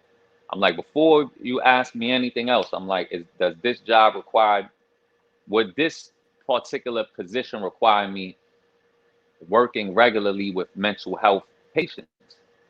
And she was like, yeah. I'm like, no, thank you, man. Have a nice day. And I didn't do that to be ill-hearted. It's just that having experience, I know what this entails. And a lot of people, in other words, I told her, like, you can't pay me enough to do that. Right. And when you're dealing with those type of fields, they're really not trying to pay you much. Maybe $20 an hour in New York. You could negotiate with them, get 26 an hour, stuff like that. But typically, when it comes to social services and stuff like that, they pay people the least amount of money to do the hardest jobs, bro. So it's like, once a person is there, just like with corrections, you'll see it like, damn, this is going to be a stressful job. Imagine you're working double shifts, which is what winds up happening. A lot of times, like I said, yeah, it's business. So a lot of these companies don't care about you. It's money involved. So the next thing you know, you're like, damn, I'm working doubles. Now my wife's going out cheating on me. I'm going out cheating on my wife, because you can barely even see your spouse. because the job demands so much from you. So what winds up happening in those instances? Typically, individuals will date each other, even though they're not supposed to, from a traditional ethical perspective, but they do because who else are they around all day? Just like in the military. How many guys go off the service and only to return and find out he became a victim of cuckoldry, like his wife is bearing the child of another man. It happens all the time. Because Yeah, what did you think? man. You were going to be serving in the military for 5 years, 6 years, and your wife was just going to remain faithful to you the whole way? You know what I mean? You're not there. So that's the dark side, so to speak, of those types of things, man. With corrections, even with the military. Somebody was saying something the other day. I can't remember what podcast it was. But personally, I'm into working with youth, right? Personally, my belief is that it's much more effective to help young people. Why? Because their prefrontal cortex is not developed yet. There's a higher chance of success scientifically with bettering your community by helping the youth, as opposed to people who are already adults. Because most adults are set in their ways already. They're stuck there. They could So read all the books in the world, and oftentimes they don't change. You know what I mean? So those growing phases, just like when you see adults who um, have been in the penal system from a young age, up into being adults. Oftentimes, most of them are still like teenagers in their minds, brother. I understand it, because as Masons, we're students of psychology, we're students of science, etc. And I look like, wow, this is a 30-year-old man, but he acts just like an adolescent. He acts like the kid that you come across when you go into these juvenile facilities like Spofford, Crossroads, all of those, type of DFY institutions. And it's like, wow, this guy never grew because he didn't have it. The environment wasn't suitable enough. And oftentimes people won't take responsibility for their own growth. They're shaped and molded by their environments. There are only a few who take responsibility and say, listen, I'm an individual. What I'm gonna do is I'm gonna change things for myself. I'm gonna dedicate myself to self-improvement. Like I said with my grandfather, he showed no signs of PTSD. He was totally functional. He didn't even talk too much about the military. Here and there, he'll give you a story. But when he did give you a story, he would be like, listen, you see how bad my life was? I was an orphan.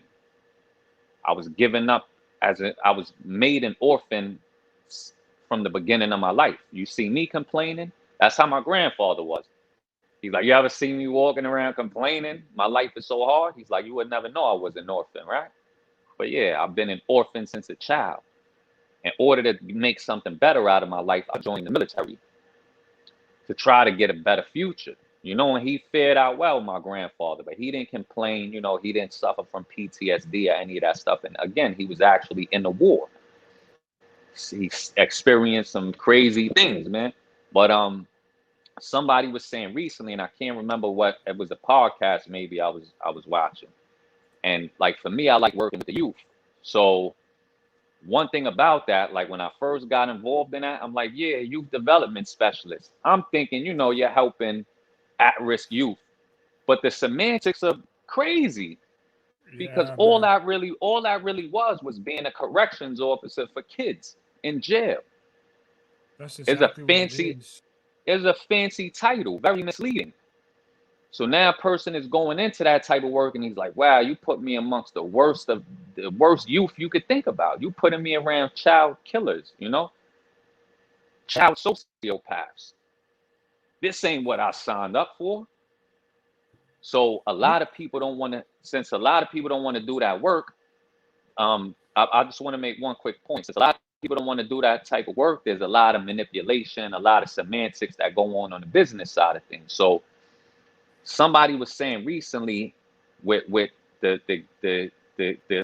gang violence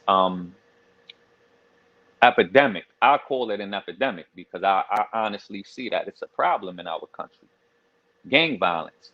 Not all gang members are you know, to that extreme with it, but it's out of control at this point. And um, you know, part of what we're trying to do in New York, because it's new to us on the legal side of things, you know, gang intervention and stuff like that.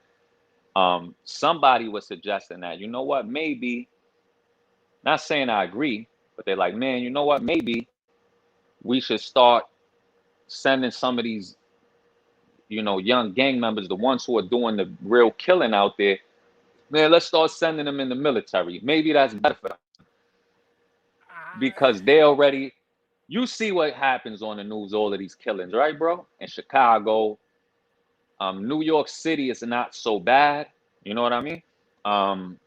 Because we're not a gun state.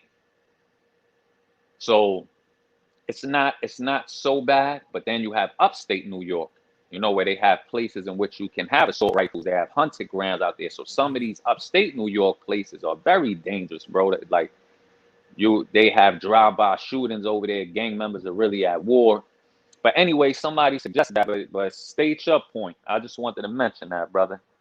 Yeah. So I'm gonna start from where you ended and then go back to a couple points that you touched on. So Right. like when I was in college, there was a project that we had to come up with regarding if you had to build a criminal justice system, what would it be like? Basically, build this perfect Mm-hmm. criminal justice system or whatever. And that was one of the things that I recommended in my particular system. Right. Anybody who's and every case would be with the pen. If you murdered somebody in retaliation of them murdering your family member, that would be a little bit different. But if you out here on the streets just wilding on some gang violence, you're getting Right. enlisted, but you would not have the same honor as somebody who you know who's never engaged in that particular activity. So you got Okay.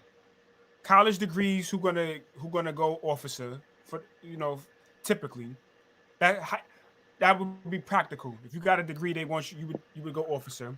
If you don't, you go enlisted, and then I would create another type of enlisting rank for those individuals who are criminals. Basically, Right. we're gonna put you on the front line. You stand in front of the bullets, and everybody else that we train for infantry that hasn't engaged in criminal activity, they're your second line or your second line of defense, basically. Because it does to Okay. me, this is how I look at it, right? And this might sound messed up to a lot of individuals, but you could go watch the guy's YouTube channel. His name is Dan Pena. He's a billionaire, Oh, lives in Scotland. I, This I'm is what, familiar with him, yeah, this is you. So and I you know think he I be think he kind of, if I'm not mistaken, he came from like a create, like, you know, a trouble type of background, if I'm not mistaken, right? And right, he right. overcame that. He went Yeah. to the military. He said his dad was an immigrant from Mexico. He grew up in Cali, if I'm not mistaken. But when you listen Right. to his philosophy, he'll say everybody doesn't deserve to be born, and people be in their Uh huh. feelings like, "Oh my God, did you say that?" But when you look at the situation, like I remove my emotions from it, I'm listening. Like, let me hear this man's perspective, and why would he say that? And it's for Right. that. The reasons being, look at what the brothers is doing in the shy. Look at what the Right. brothers is doing in some places in Brooklyn, like they wilding out. This is like, bro, somebody birthed you, somebody created you, and you out just killing humanity. And as Right. Masons, we don't stand for that, right? We uplifting humanity or helping humanity evolve. So, Right. and those regards, I support. Yo, y'all go to the front line, militarize the prisons. That to me, I think the prisons should be militarized, and the reason why is because when I worked there, yo, I Right. used to see dudes just chilling all day long. I'm like, yo, bro, y'all not doing nothing. Like but Mhm. they're going around getting into like prison stuff, basically. And my whole Right. thing is like, I guess quote unquote, you could call me a patriot, quote unquote, because my Uh whole huh. thing is I love where I'm from. I love New York. I love North Carolina because that's where my lineage comes from, and I love America. But my whole thing Right. is I want to see the country and people do well. Right. Militarize the prison, bro. Like that's how I feel about it. And in regards to matter of fact, and that goes into the second thing when it comes to the youth development specialist. Right. That job was advertised to me on Instagram, and I was reading the comments, and there were sisters in Hmm. particular. It's not even like the fellas. It was the sisters who were saying, "Don't fall for it." They was giving Right. fair warning. You know what I'm saying? Everybody's going to take it how they want to take it. Oh, she just mad because she didn't do this, or this chick mad because of this. Uh-huh. But I remember seeing the sisters warning, like, it's not what y'all think it is, bro. Don't fall for it. And I still went Yeah. through the process, like, oh, maybe it'd be different. I try to talk to people like to calm me down about it. Like, do you think it's really gonna be that bad? It's like, oh, you never know. But the way they talk about the position is like, oh, help the at-risk youth. You can change their lives. Until I stepped foot in there and I spoke Hmm. with some of those kids, and I'm looking at a 13-year-old kid, 16-year-old kid, looking at me, telling me, yeah, I might be facing life. So I'm like, I can't help you if you go in the top, bro. It's done. It's a done deal. That's it. Now, as far as those who have the ability to get out, Hmm. that's different. I could work with that. But the vast majority of those kids are probably not getting out. They're gonna serve some time because they committed Right. real crimes. And Right. me standing in there looking at these kids, like I said, when I was locked inside. It was crazy. But I was locked inside of a second part of a dorm because there's a front part and a second part. And Right. I'm watching the kid, like I could see the kids in the front part getting slammed on the ground, all of that. Cause basically they were being belligerent with the so-called staff or whatever. So they had to restrain the kids basically. So when I say slam Right. them, I wasn't watching child neglect or child abuse. They were restraining the kids to get them back inside their room, but they had to take the proper precautions and stuff like that. People were falling, dropping. It was just a flood of people in it. I'm looking to my left through the glass and I'm like, yo, it looked like a damn war zone over there. Then I'm looking to my right and Hmm. I'm like, and now I'm stuck. I'm locked. I can't get out. I can't go see my lady. I can't talk to my brothers. I can't talk to my friends. My mother probably like, this is what my mother said to me. She said, why do you want to go to war to get your money? I started laughing. That's exactly what she said to me. And I'm laughing. I'm like, Yeah. damn, I'm And going to war, right? yeah, and on a societal level, right? Because these are the type of things we should be well aware of as Freemasons, for sure. In our jurisdiction, we study society. You know that we study the dynamics of our society. We understand how our government operates. These types of things. So with that in mind, like I have friends like that, and they, and um, friends that go for the traditional, I would say the traditional way of going about employment and just going about life. And from the minority side of things, a lot of my friends who are minorities, they'll be like, I'm basically what they're looking for is a city job, a state job, because they're looking for benefits. The work doesn't require much in terms of intelligence. And also it's the the federal government is the federal government is going to honor what we would call or what they would call racial equality and those types of things. You know what I mean?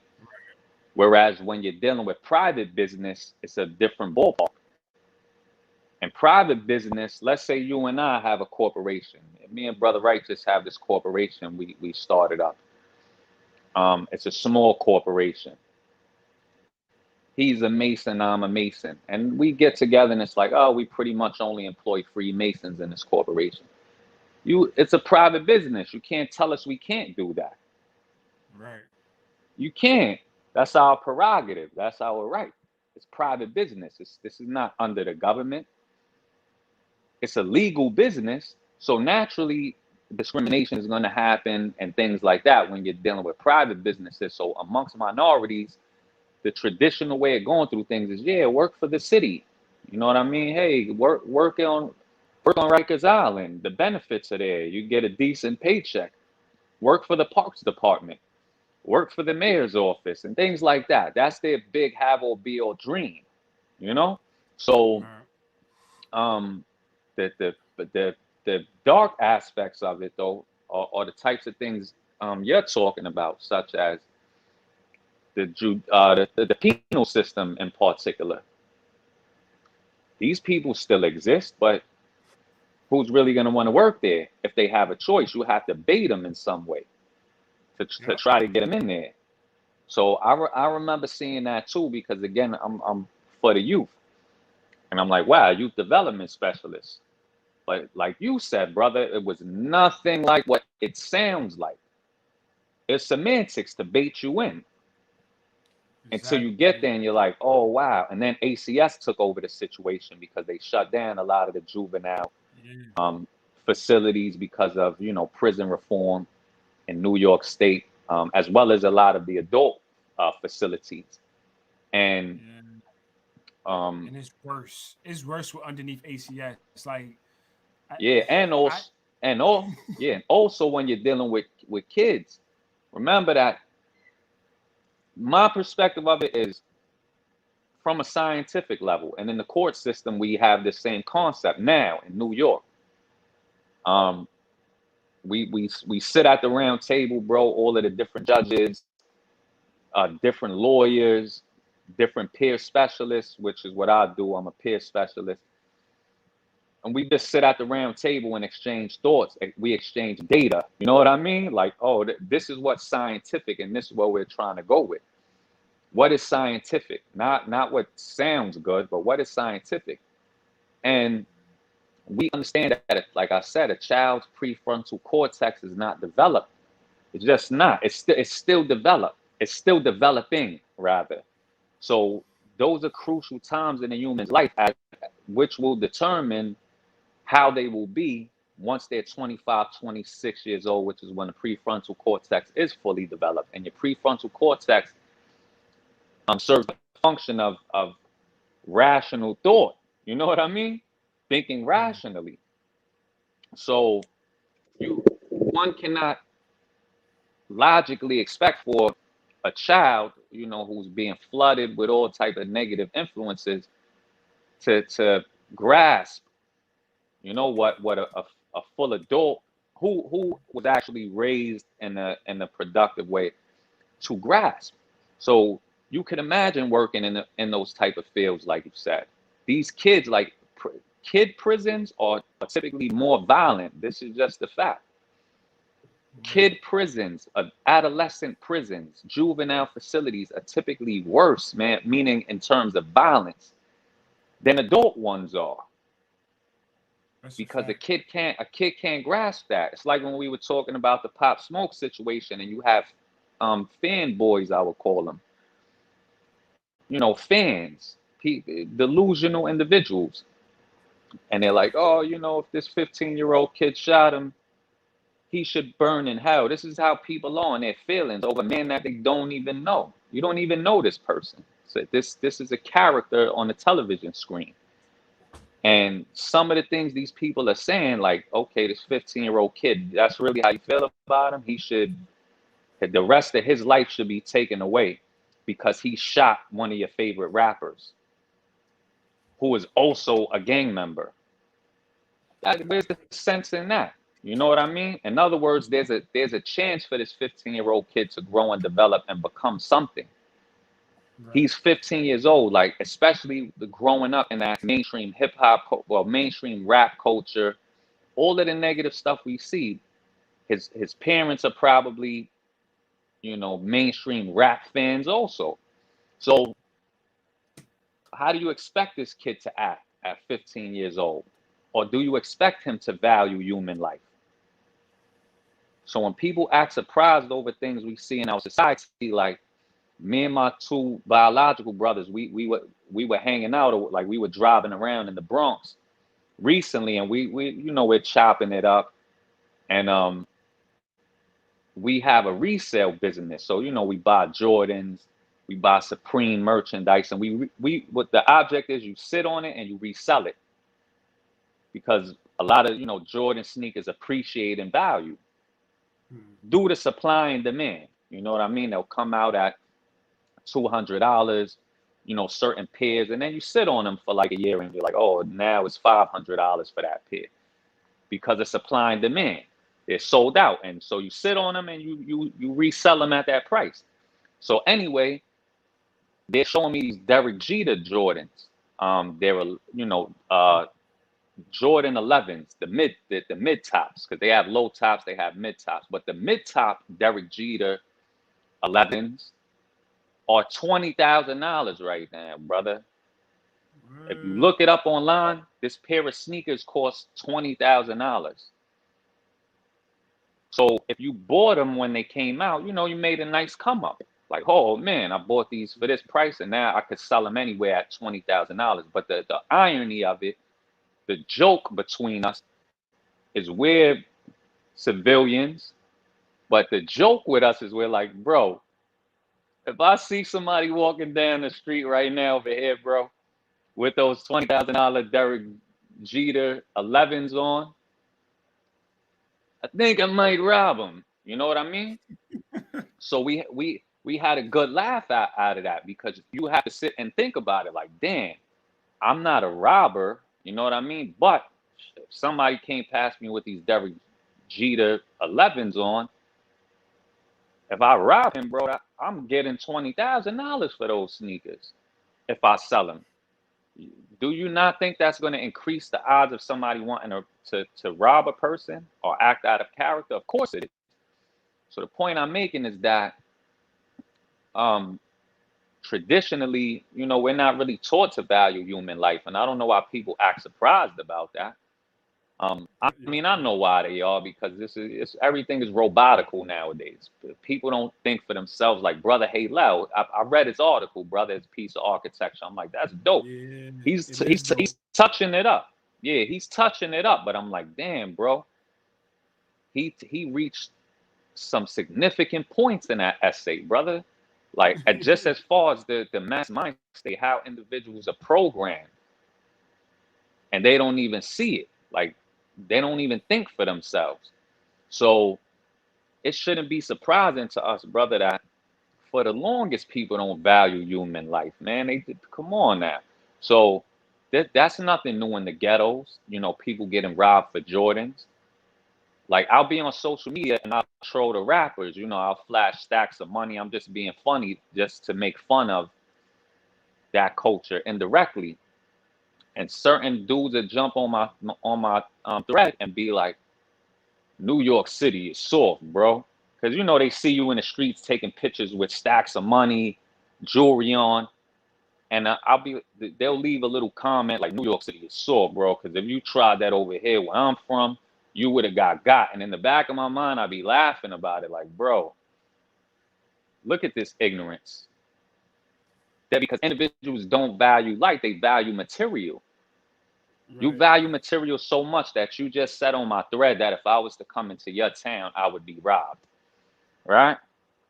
Which is still laughable to me. Like, I'll tell individuals, like, listen, if I'm holding a stack of $10,000 and I got $40,000 worth of jewelry on, bro, you're a person who has no money. You honestly really think I'm going to be the one to get God in that situation? No, you're going to be the one to get God in that situation, because I have enough money to just give somebody a stack of $10,000 and have them get you, because they don't value human life. You get what I'm saying? Right. And when you start looking at things in that light, my brother, it'll answer a lot of why we have these problems with the youth. You know what I mean? Who's really influencing the youth? We know it's pop culture. You know what I mean? Yeah. We have females coming online doing twerking contests, and I'll be sitting there like, what the hell? Yeah. Mothers doing it. You know what I mean? Parents, like, I posted a meme with the little kid with the mouse strap on his face, and the meme says, stop playing. So yeah, stop thinking everything is a phone. It's funny because the little kid got the mouse trap. But the part that people don't see is I have, associates like that, even in the workplace. I'll hang around them, bro, and they'll do things like, some of them, not all of them, they'll film their kids and prank their toddlers, bro. Like, throw slices of cheese on their baby's face, bro, just so they could put it on camera and then try to go viral. This is child abuse. You know what I'm saying? You're performing child abuse just to go viral. So it's like, these are the times we live in, man. And in terms of Freemasonry in particular, it's very watered down, not our jurisdiction. And there's a lot of brothers who are still, strong in the movement, and they do a lot of, real Masonic work. But as far as like what's seen in the mainstream, a lot of it is watered down, bro. Super watered down. You won't see a lot of these cats in the community doing anything, especially not with the youth. Because a lot of what they're doing is considered irrelevant. Brothers like us, we're more urban. We could appeal to the youth. The youth, they're more susceptible to gravitating towards us because we know the language, we know where they come from, we have experience, with the situations that they're faced with. So, and carrying out the purpose of Freemasonry, which is not to make good men better, that goes back to that watered down nonsense. We're talking about what you mentioned, brother, evolving humanity, evolving the human species. By evolving ourselves, we evolve the whole, even though it may not look like that, but everything is part of one organism. So if you improve yourself, you're going to improve the whole, even if it may not be so noticeable. So we have to figure out ways to be effective. How can we be effective? So it's like that. It's like that with the youth.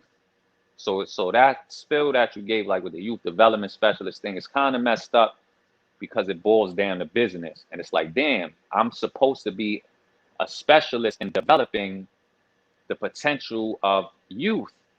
But meanwhile, that's not really what you have me doing. It sounds good. What you have me doing is guarding youth. Like, I'm a prison guard. So what you got me doing is just restraining them, things like this. So we could always, go ahead, bro. It's to me, it's a setup for failure, and not just the children who are in that particular system, but the public system as a whole. Like, for I like to do my due diligence, and for those of y'all who don't know, the public education system is fairly new. It's about 40-something years old. Came out in the 1970s. Okay. Prior to that, education is still like state-based, but now you got this core curriculum, and a lot of our students are like dumbed down.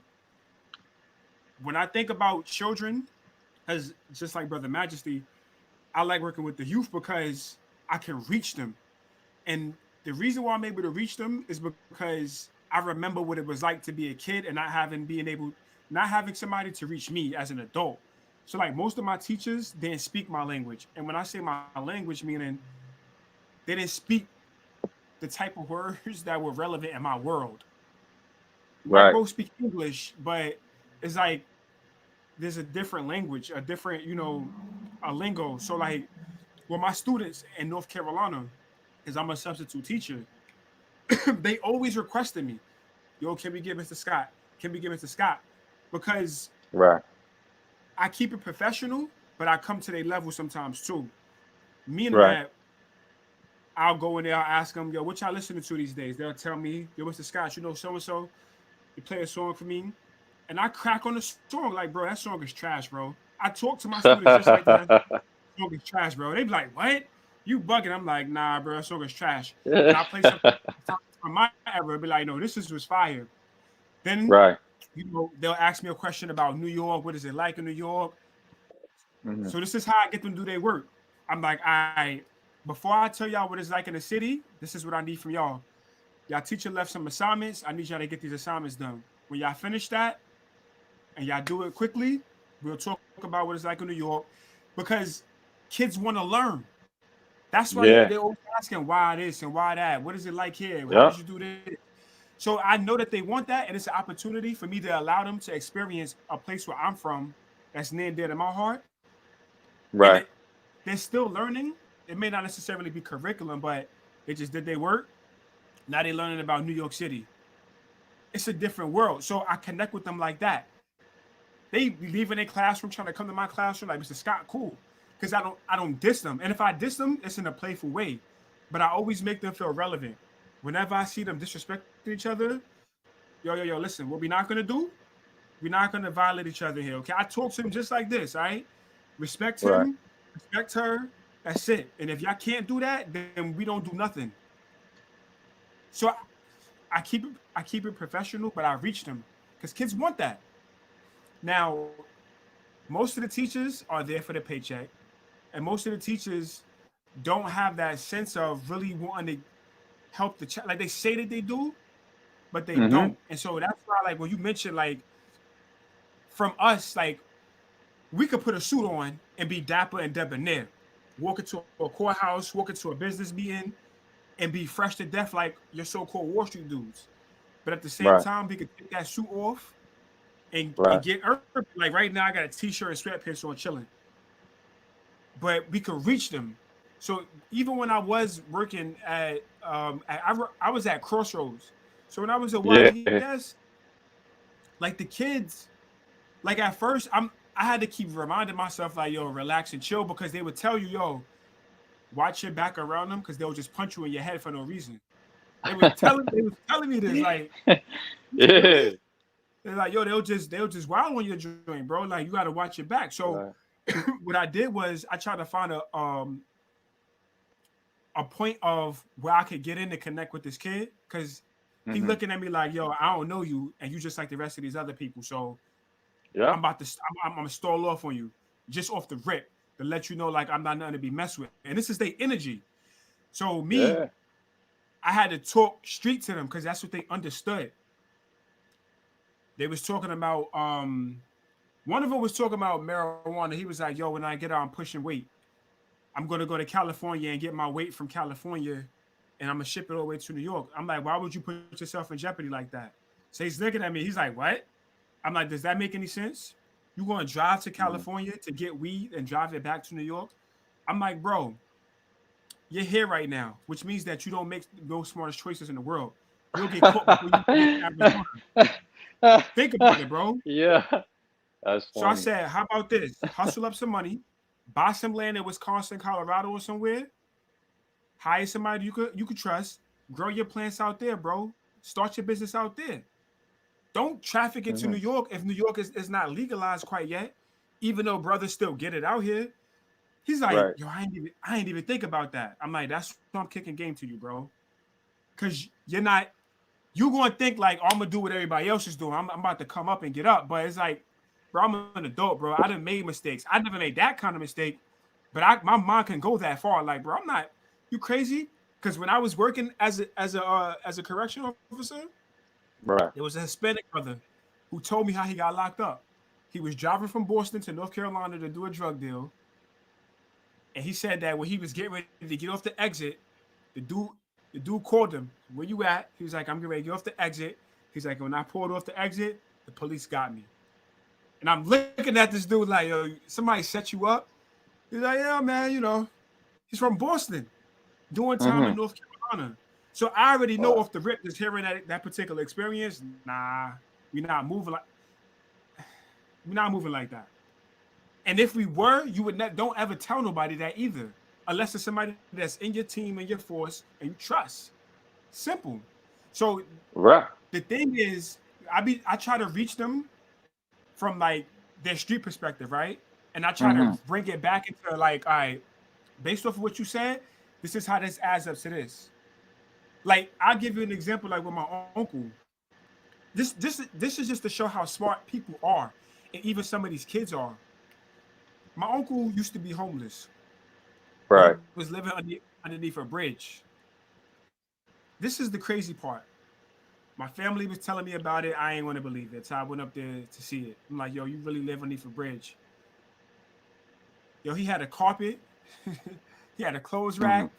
He had like the the hygiene products on the beam of the bridge. He had his shoes lined up real nice, towel wrap, Mm-hmm. all of that. I'm looking, I'm like, yo, this shit like a fucking room. Part of my Hmm. French, like, but I'm bugged out. And then he's like, yo, come here, let me show you the backyard. Like underneath a bridge. So, but when you go behind it, right, it's like two more sections where people sleep at. So I'm like, oh, Hmm. somebody else. He was like, yeah, he said, I rent this one out and I rent this one out. I'm like, Wow. yo, you said what? He was like, they pay rent. So I'm like, so let me ask you this question. If he don't pay his rent, what do you do? He was like, he gotta go. And I'm looking at him, I'm hearing him talk. He's a individual who's been previously incarcerated. And I'm like, bro, your brain goes that far, bro. You could do this out here. So it's the same thing with these kids. Like their minds think business, but they think in the wrong terms. They don't have nobody guiding their light. Like, yo, shine your light over here. Don't go this way. And if you Yeah, do, and remember, this is why I said, like, in social work, we but we try to train the youth in is what's called cognitive behavioral therapy. Cognitive behavioral therapy. Because again, your prefrontal cortex is not fully developed yet. And your prefrontal cortex has a lot to do with you making rational decisions. right. You know, it's like you could look back at when you were a kid. Anybody like, wow, man. Not saying the person was committing crimes or anything, but your typical child, like you'll be hanging out with a child, and everything is happy-go-lucky for them. They're not even aware of consequences. You know what I mean? Right. Consequences of actions and those types of things. That's why traditionally, you know, when a person would raise a kid, like the book Proverbs says in the Bible, um, I'm paraphrasing it, but spare the rod, destroy the child. That means if you don't discipline this child, you're contributing to their destruction because at that young age they don't grasp consequences. They don't grasp it like they could put their hand on the stove, bro, and it's burning hot. They're not grasping that type of thing until the prefrontal cortex is developed. So Yeah. cognitive behavioral therapy is meant to train a kid in those things as well as adults, you know, to make rational decisions, to understand consequences. Just like in Freemasonry, we have the concept of an obligation or an oath and a penalty. There's a reason that there are penalties attached to things. Everything is not a fairy tale land, you know. So if individuals are not raised with the idea, like, you know, adults who don't discipline their kids, 9 out of 10 times those kids become reckless and wild as they get older because there was nobody there to teach them about consequences. And Is it as the child starts to get older, if that consequence is not sufficient, even in cognitive behavioral therapy, there's a ratio as to how much you should reward, how much you should punish in mm, order to change behavior, right? mm, There's a ratio for that. So there has to be rewards, but at the same time, there has to be consequences for what we would consider bad actions. So when we look at those type of things, man, um, going back to people being programmed, who has more influence over the youth? Usually not the parents, because a lot of people don't understand the power of media, bro. They don't understand the power of media. Like Brother Halel's piece of architecture is dealing with media, you know, deals somewhat with media literacy. Our Grand Senior Warden, his papers, which are amongst us out in our jurisdiction, for this whole year, they have been dealing with media literacy because it's important. It's important for us as Masons to know because we're supposed to be teaching these things in an effective way.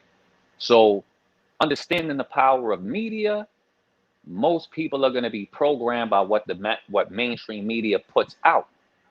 They may not grasp that, but that's what's influencing them. That's what's influencing their culture. Just like these youth. Who do you think? is going to influence most of them.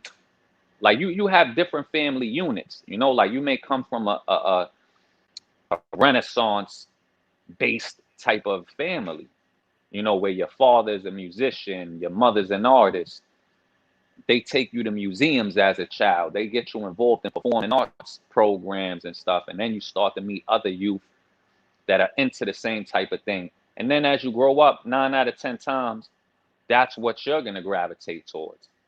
You know, you're going to be like, man, I'm looking at this mainstream hip hop garbage and I'm not impressed by it. I don't even want no parts of that. There's another, there's another subculture or whatever, or another aspect of pop culture that I'm better off indulging in, because everybody's not into the negative thing. We would like to think that, but that's not the case. This is why you have a lot of suburban neighborhoods in the United States of America that are affluent neighborhoods, affluent communities, where neighbors have love for each other and stuff like that. Typically in major cities, you know, or inner city areas, urban areas, you see a lot of the nonsense because there's just so many issues. But the mainstream media programs individuals, especially kids, and if you're a parent or if you're an adult who wants to help the youth, you have to understand who holds the most influence in this situation. Is it you or is it the mainstream media? If it's the mainstream media, how do I change that? How could I be more effective? Like you said, with doing the substitute teacher thing. One of the things I'll say, reflecting on my upbringing as a child, there's one school I went to that was a performing arts school. And I was fortunate to be able to go to that school, which was a public school, but it was dedicated to the performing arts.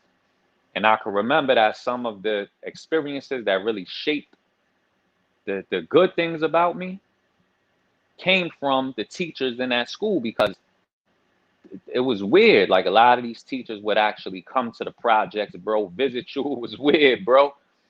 Like they would come on their spare time, check up on you and do the type of things you were talking about, teaching us about different types of music. We had a dance, like a dance school inside of the school also.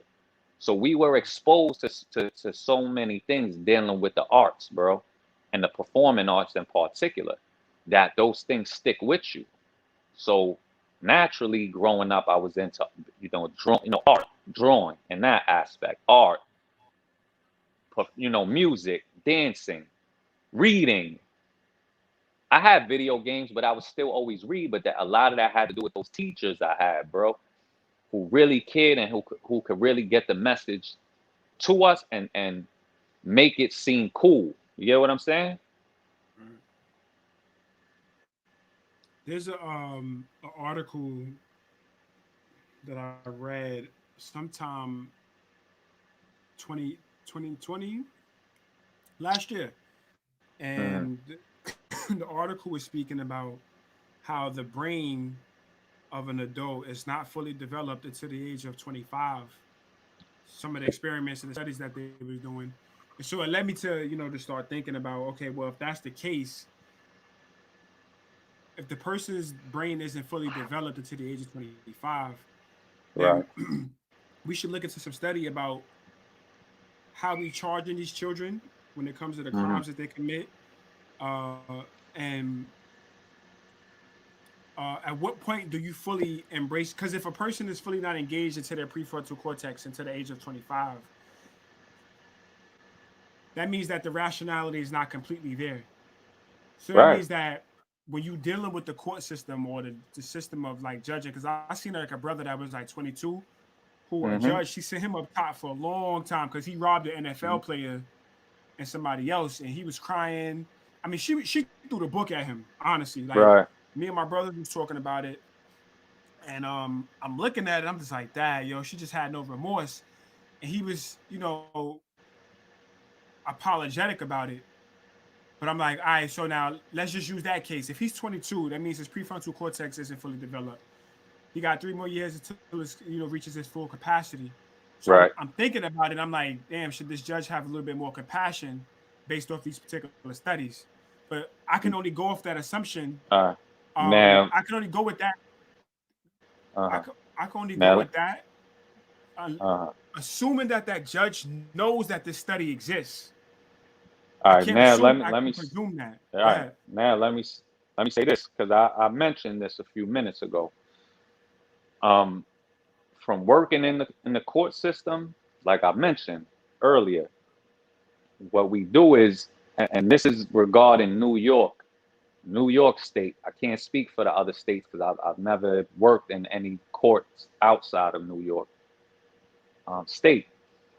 So as far as New York State is concerned, the concept you mentioned, right, which goes back to what I mentioned, cognitive behavioral therapy. In New York State, we use that in the court. Like I said, we sit down at the round table, right? We sit down at the round table, and also you have to get different certifications every few months, right? As Mm-hmm. research develops and things like that. So we're like in the part of the court that I work in, the judge there is Judge Hirsch, right?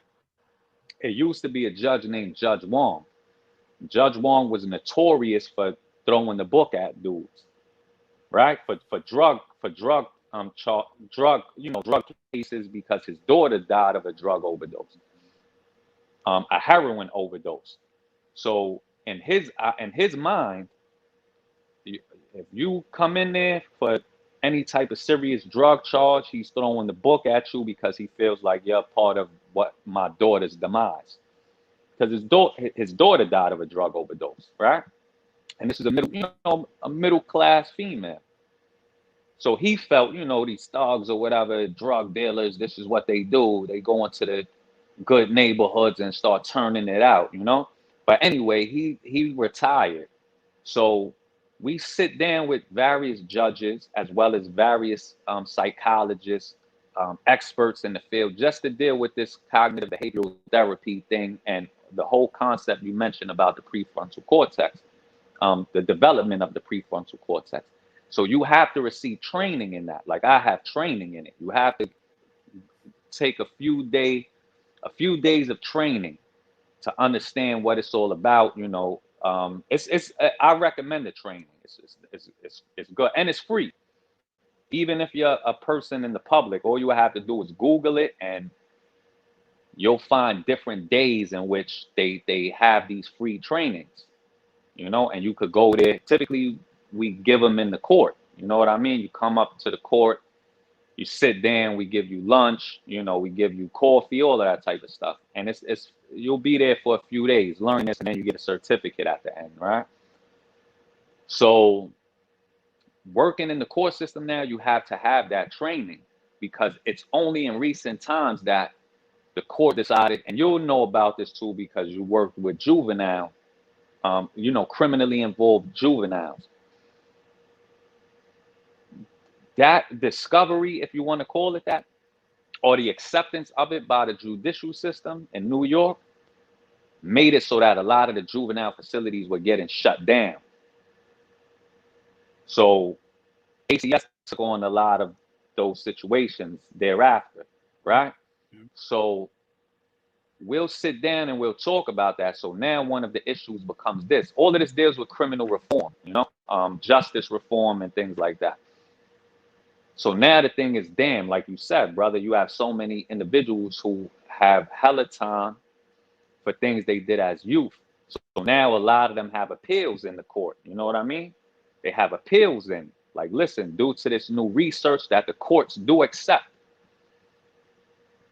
a lot of these guys should get reduced sentences because how could we hold them accountable? And it's not particularly dealing with the juveniles per se, because juveniles are already held to a different standard. Right. They're minors. So the sentencing guidelines for juveniles are not the same as they are for adults. What happens in that situation is that if a person is locked up at the age of 18 in New York, I'm talking about 18 years old, 19 years old, you're an adult. You're going to an adult facility. In other words, you're being charged as an adult, even though you're a teenager, right? Or if you're 22, you're charged as an adult. However, if you were convicted at the age of 22, you still fall within that gap that you mentioned. dealing with the development of the prefrontal cortex, because you're younger than 26 or 25 years old, more or less. Excuse me, you're younger than that age. So now a lot of these young brothers have appeals in the court, and not only that, like I said, a lot of the guidelines are being changed. You know, sentencing guidelines, um, just laws. You know, when dealing with individuals being charged because of that factor that you mentioned. So yeah, so there are a lot of changes being made, my brother. Just like with post-traumatic stress disorder, that's another thing that's a key component in sentencing guidelines now. So all of that stuff we do in the court, bro, we sit at the round table, we kick around ideas, new information comes to us, and we go about changing the laws accordingly. You know what I mean? And New York State is at this point is considered very far left. You know what I mean? Very liberal. And there's pros and cons in that. Just like in any public institution, by public, we're talking about something that the government owns and runs. If you go to any court building in New York State right now, and you say, hey, let's say this person is a man, and he's like, I'm gonna go into the female's bathroom to go take a peek. He could do that as long as when they question him, he says that I identify as a female. Nobody's gonna stop you from doing it. That's in law right now in New York State. So so some of the far left stuff that's coming into the laws, bro, and reforming this and that is crazy. But rest assured that now the judges, and even some of those older judges, that goes back to what you mentioned with that particular judge. One particular judge, let's just say, will be invited to a particular workshop we'll do in the courts. Like, okay, come into the workshop and we're going to sit and listen to the psychologist or the psychiatrist break down cognitive behavioral therapy, the scientific fact of the prefrontal cortex being fully developed at the age of 25 or 26. So yes, brother, they're mandated to have to learn this, so that this way they could sentence people accordingly. So a lot of that stuff, a lot of it is changing, bro. A lot of the prisons have been shut down, but now, mental health is another big issue, bro. Like last year, we passed bail reform in New York State, and it seemed like a good idea. All of us were pretty much for it in the court system, but what wound up happening was we didn't. Not saying all of us didn't, but most of us didn't think about the consequences of the bail reform. So what happened with the bail reform was so many individuals were released from prison, right? Let out into the streets, and a lot of individuals suffer from mental health issues, because when you're incarcerated, they don't separate a person who has mental health issues from the regular population. They don't. They do on Rikers Island, but when you get upstate, if you're sentenced to state time, you're in population with people who don't have mental health issues. So a lot of these individuals, when they were released, you saw a surge in crime, is what I'm saying, brother. Last year, there was a surge in crime after the bail reform on the streets. There was a surge in crime. This was in the daily news, all of the reputable media outlets, because a lot of mental health individuals were just in the streets. A lot of them prefer to be homeless, you know what I mean? Because they feel that they can't integrate into regular society. And they were doing a lot, and it's still happening right now. Like we talked about recently. You see people getting pushed in the train tracks every other day in the New York City subway. You're seeing females being assaulted by males for nonsense. It's just a surge in crime. So that was one of the setbacks of the bail reform. Most people in the judicial system didn't foresee that aspect. And you have to remember this too, that a lot of these individuals in the upper echelons of the judicial system don't live where most urban people live. Right. They live far removed from any of that. You see how like we'll see these so-called organizations, and I'm not going to mention any names, but they'll be like, yeah, we need to stop these injustices, and the real problems that are going on, they don't deal with those problems at all, such as Yep. problems in the urban community, and their solutions to a lot of these things are irrational. Just like if I was to say, hey, let's defund the police. That sounds good if I'm in the suburbs, my brother, because the crime rate is so low. You think you or me, you live in a nice neighborhood. I live in a nice neighborhood now. You know what I mean?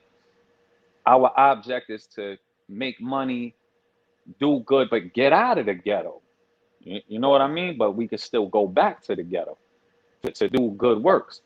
So if in the neighborhoods in which we live, bro, crime is low, bro.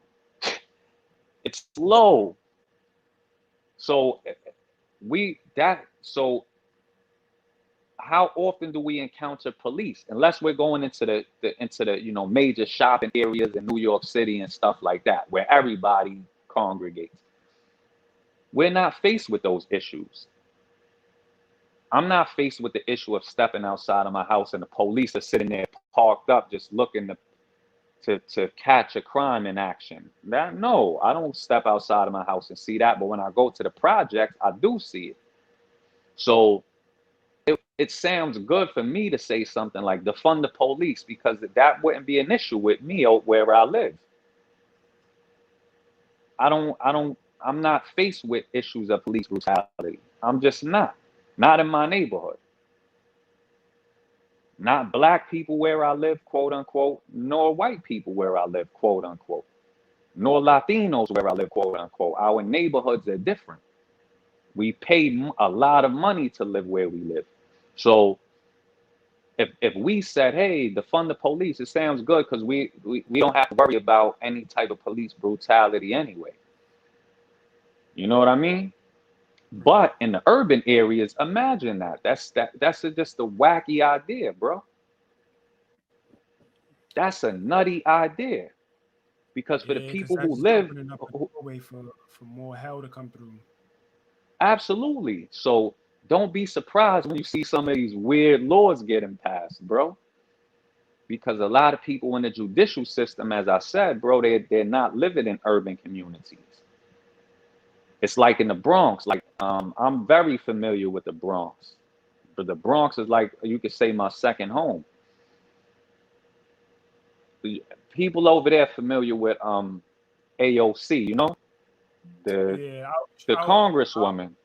yeah, she's familiar. She's heavily like known in this area where I'm at. Yeah, Yeah, because she represents that area.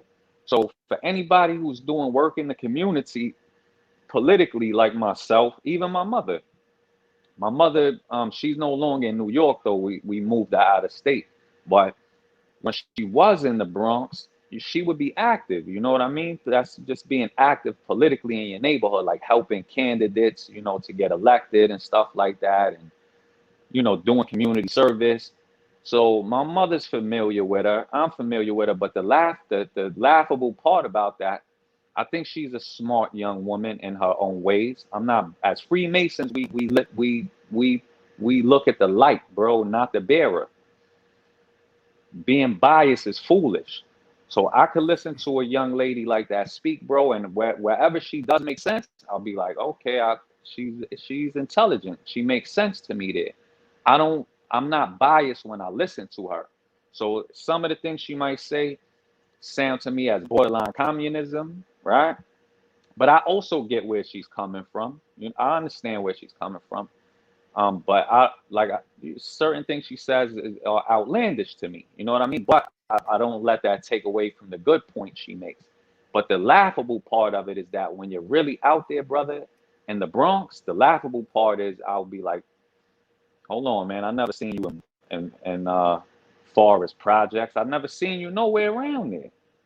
I've never seen you in the community like that. I've never seen it, bro. She comes to the Bronx. I've never actually seen you in the projects, bro, where the real trouble is there, and holding workshops in the community centers. Why is that? But it sounds good on television. Oh yeah, I'm from the Bronx, and then you look at it like, nah, you're really from Westchester County. You not saying you grew up privileged per se. I understand some of her background, but the point I'm making in all of that is we have to use this knowledge. Don't expect these politicians. Politicians are essentially lawyers, bro. Most of them are esquires. And having experience working in the court system, as well as having experience being on the wrong side of the law in my younger years, I know lawyers lie for a living. I have a lawyer who I have retained. You know what I mean? Just because of situations that may occur, you want to have a lawyer retained. And one thing I could tell you about my lawyer or any lawyer, my lawyer will lie for me. Why wouldn't he? I'm paying him. He's going to lie. That's what he gets paid to do. So that's why they say, how do you know when a politician is lying if his lips are moving? Or how do you know when a lawyer is lying? Their lips are moving. They get paid to lie, bro. What do you think? Lawyers are not going to represent you because they think you're guilty? No, they're supposed to be unbiased. So especially if you pay them the right amount of money, they're going to be like, yep, let's go. Let's do it. I'm going to find a way to get you out of this. And you can't get mad at that because that's just what that profession involves. So when you look at our government structure in the U.S., again, we have the judicial branch of the government. We have three branches: the judicial branch, the legislative branch, and the administrative branch. All three of those branches are full of esquires, lawyers, all of them. So most of our presidents have been lawyers, with the exception, again, of Donald Trump, Ronald Reagan. He wasn't a lawyer, but virtually everybody else was a lawyer, including Barack Obama, including Obama's wife. So, including the Bushes. And you may look at the Bushes like, oh, these guys are dumb or something. Like, stop it. No, these individuals, they've gone to law school, they passed the bar and everything like that. So the point is, don't be surprised. Don't be surprised if you feel our government is lying. It's full of lawyers. It's full of lawyers.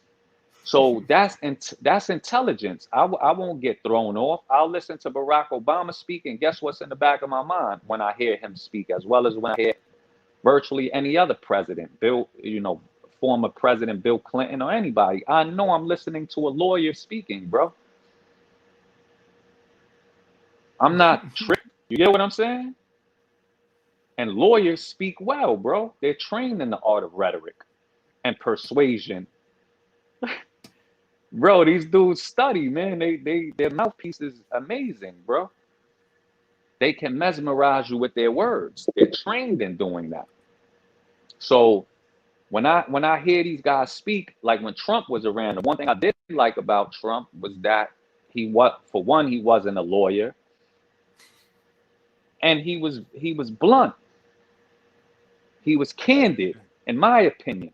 Even though it may seem harsh the way he came out, because he's not a lawyer, bro. He's not a lawyer. He didn't lie for a living. He was a businessman. He was a businessman who became a president. You know what I mean? So he's not going to speak in your typical way or typical fashion that a lawyer would. He's going to be blunt and to the point.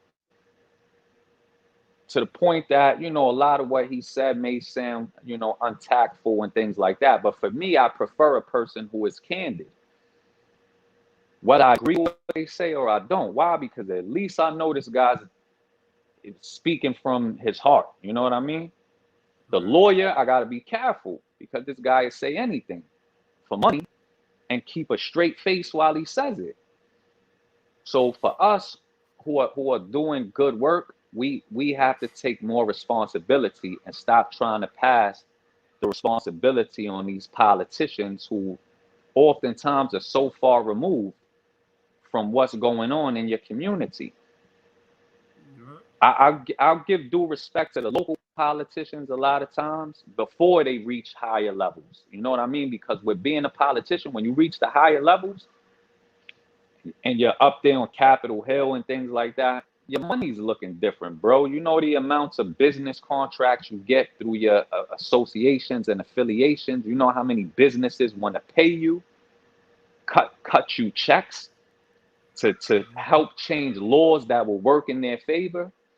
And those are the types of things we have to do in the community. If you want to change things, you have to be political to the degree that you understand law and that you're rubbing elbows with the right people to change laws. Same thing with the police, bro. What do you think it's smart to try to take the police to war? That's dumb. There's nothing smart about that. Because the police are a government agency. That's a war you're not gonna win. So have you ever thought that, you know what, hey, we could have these town meetings with the police department and with different police chiefs? Yes, there are people who do those types of things. Nipsey Hussle was trying to do it before he got whacked. You know what I mean? And in his community, unfortunately, he got whacked. But those types of things will change the community. And me, us, we have to take responsibility for those types of things, man. We can't. I don't know why people think that losing strategy works. Let's vote for this guy and get him in. You know, just like with Biden or whatever. And now you see all of these people complaining, my gas prices are soaring. Oh my God. Oh man. Everything's so expensive. That's what you wanted. But you fell for the same trick that people keep falling for every 4 years. A lawyer will lie with a straight face to get their way, man. And then when they get in the position, do they live up to their expectations? 9 times out of 10, no. 9 times out of 10, they don't.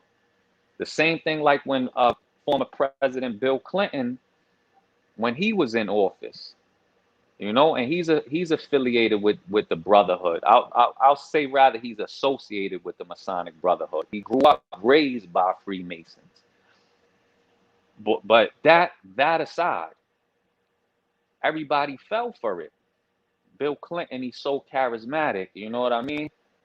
Oh man, the Clintons are so charismatic. They love black people. They love Latinos and this, that, and the third. But if you knew what they were doing in terms of legislation, bro, they sent a lot of people to prison, bro. They put into effect certain laws, bro, that got a lot of minorities hella time in prison, bro, that they otherwise would not have gotten. And we'll talk on the next episode. We're going to do something dealing with Abraham Lincoln. So I already got it mapped out, and I know Brother Righteous is going to go in. Because I'm pretty sure he'll be able to get into the political aspect of the history, and we'll be able to get deep. But the way we're going to set it up is going to be fire. You know what I'm saying? Because it's something that a Mason taught me when I was a kid. When I first got into, before I first got into Freemasonry. And it was one of those things that intrigued me. I was like, damn, this old Mason got some wisdom, bro. He got some knowledge. And that started getting me attracted to Freemasonry before I petitioned. I was a kid at that time, so I couldn't petition, you know, at that young age. But later on, I did petition, and subsequently, I was initiated into the Brotherhood.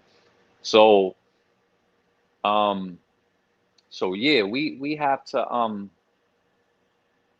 to take responsibility, man. And for a lot of people, it's easier just to go with the wave. You know what I mean? It's easier to say, hey, you solved my problem, and then point the finger and blame everybody else when it doesn't work out.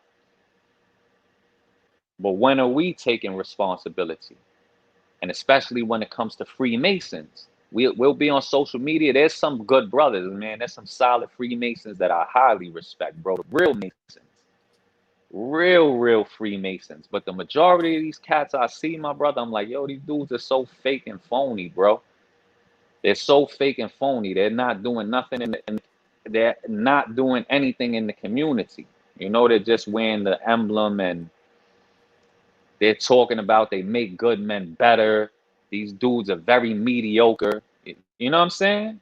They don't reflect what a Mason is, and I'm not talking about morally. I'm talking about intellectually, spiritually. These are This is. mediocre. Huh? I wanted to read something that I, in regards to what you're speaking about, that I just Right. text my group chat with my fellas from college a couple days ago, because we were Right. discussing the vaccine and stuff like that, and ultimately, I'm skipping the whole vaccine conversation aspect of it, but Right. ultimately, this is what I said to them, because it goes with what you're saying right now. I said, fellas, collectively, we have to do our due diligence. When the media reports news, we have to do our research on top of what they stated, reading articles and watching lectures from unbiased sources. I was Hmm. like, in America, media literacy is a big problem.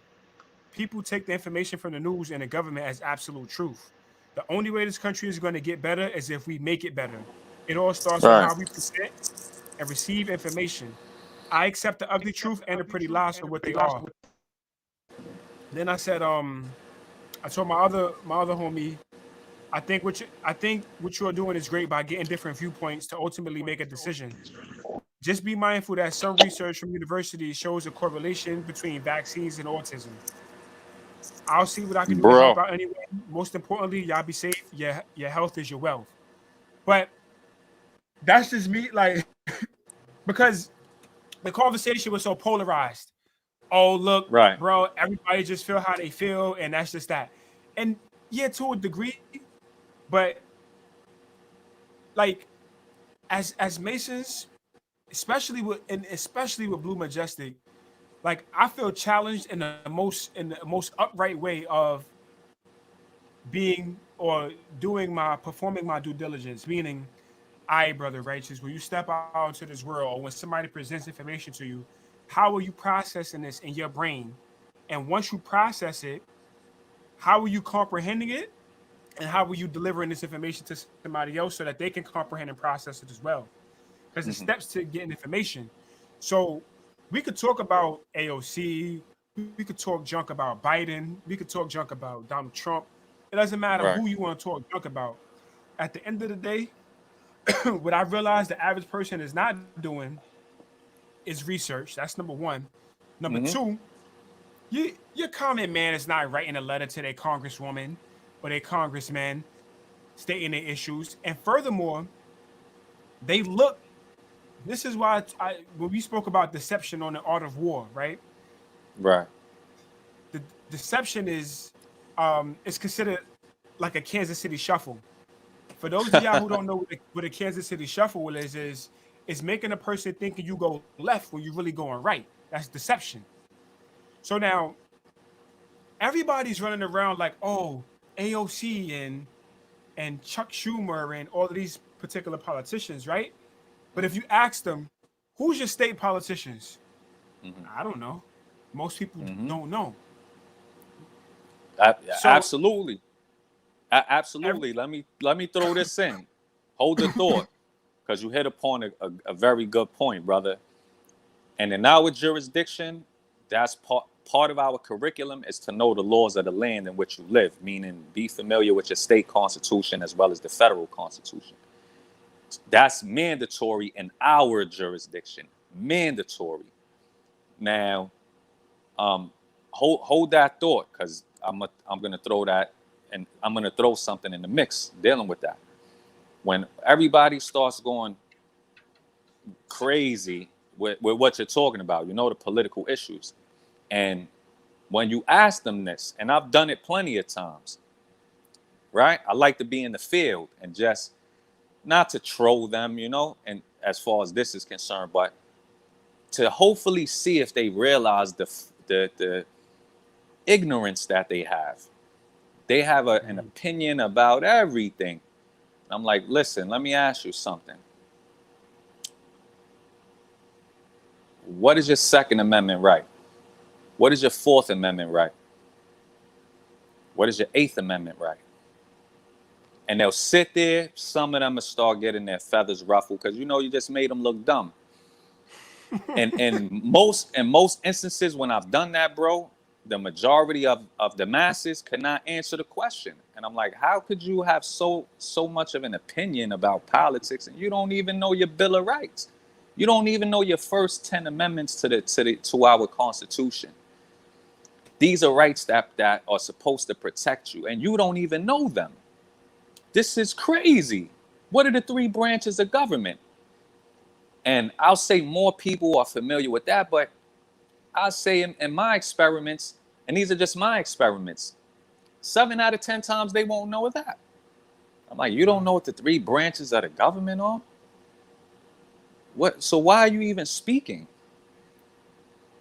And not only that, it ties into the point you're making. Wow, you're easy to manipulate because you don't even know the damn laws. So they could tell you any damn thing on that television, on YouTube, and you don't even know the laws. You just have an opinion about stuff, but don't know the laws, and that becomes dangerous. It's dangerous not to us, but it's dangerous to them because they're sitting ducks. Exactly. You don't even know the battlefield. That's like playing basketball, bro, and you don't know the rules. What do you think's gonna happen when you're bouncing that basketball and the referee's gonna be blowing the whistle left and right because you violating all the, you don't even know how to play. In other words, you can't play the game successfully because you don't know the rules. And people wonder why they're stuck, bro. Like, damn, I can't get by in the system. You don't. How hard is it for you to go look up the United States Constitution and read? How hard is that? How hard is it for you to find your state constitution and read? How hard is it for you to go to the town hall and sit down with the politicians in your area and pick their brains and start learning? But go ahead, bro.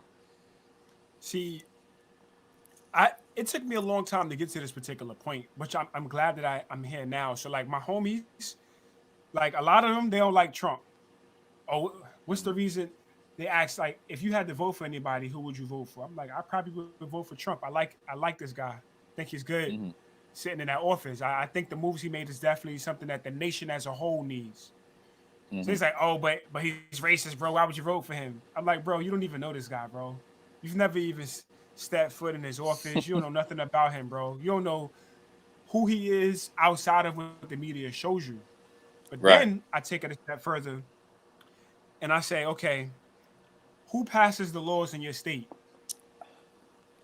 They think it's the federal government. And you're sadly mistaken. The General Assembly, which is your Congress for each state. Some people call it the Congress. Some people call it a General Assembly. But typically, when you're dealing with state governments, you're going to hear General Assembly. So North Carolina has one, and that's the Congress. They have 100+ senators, 100+ representatives. They what's the word? Commence. They commence their meetings the same way you would see like on television, basically. The same way the federal Congress does, they do it the same way. So now, to give y'all an example, right? Since we dealing with the jurisdiction of New York, just for an example, you didn't hear Joe Biden say, oh, we're going to legalize marijuana in New York City or in the state of New York, because he can't. He doesn't have that particular power. That power comes from the Congress and the governor. His job is to say yay and nay. This is what the Congress brought before me. I'm going to pass it into fruition. And if you pay attention, like, and let's just use this guy, this Cuomo character, right? You notice that the legitimacy of marijuana came right around the time that he was catching all these sex allegations and all this stuff. See, you got to understand how this stuff works. And Brother Majesty just mentioned that a lot of these people are a lot of the politicians are attorneys, esquires, right? So they got the gift of gab. They know how to lie. They're professional liars, right? And they're also good at manipulating you. So now think about it. You got this guy, Donald Trump, who's probably one of the biggest people to stand in New York City, right? Definitely. And you got this governor who's so opposed against him. You got this mayor who's so opposed against him, right? I'm willing to bet. I can't prove anything, but I'm willing to bet that Trump is so powerful that he was able to expose some of the stuff that this guy was doing as governor. And now he's on a hot seat. And what's the only way to keep people quiet? Legalize marijuana. Because now nobody's talking about it. And that's another topic for another time. The point I'm trying to make is that you need to look at your General Assembly for your state, because they're the ones who passing laws in your state. Go to them, speak to them, get acquainted with them, rub elbows with them. Then you take it to the next level.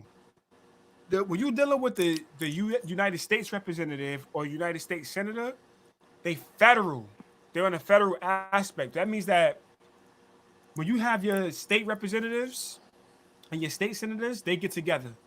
They say, okay, this is what we want. They present that to the state representatives and to the state senators. It's like, yo, take this up to Capitol Hill for us. That's how it works. It's a system. There's a map that I have that I'll show you guys on my other channel. It's called the Constitution School for America, where we go over politics. We do reviews on some of the cases that's happening. Anything dealing with politics, I got that up there. We'll talk about that on that channel. But the illiteracy when it comes to politics is crazy. And so and look at this real quick.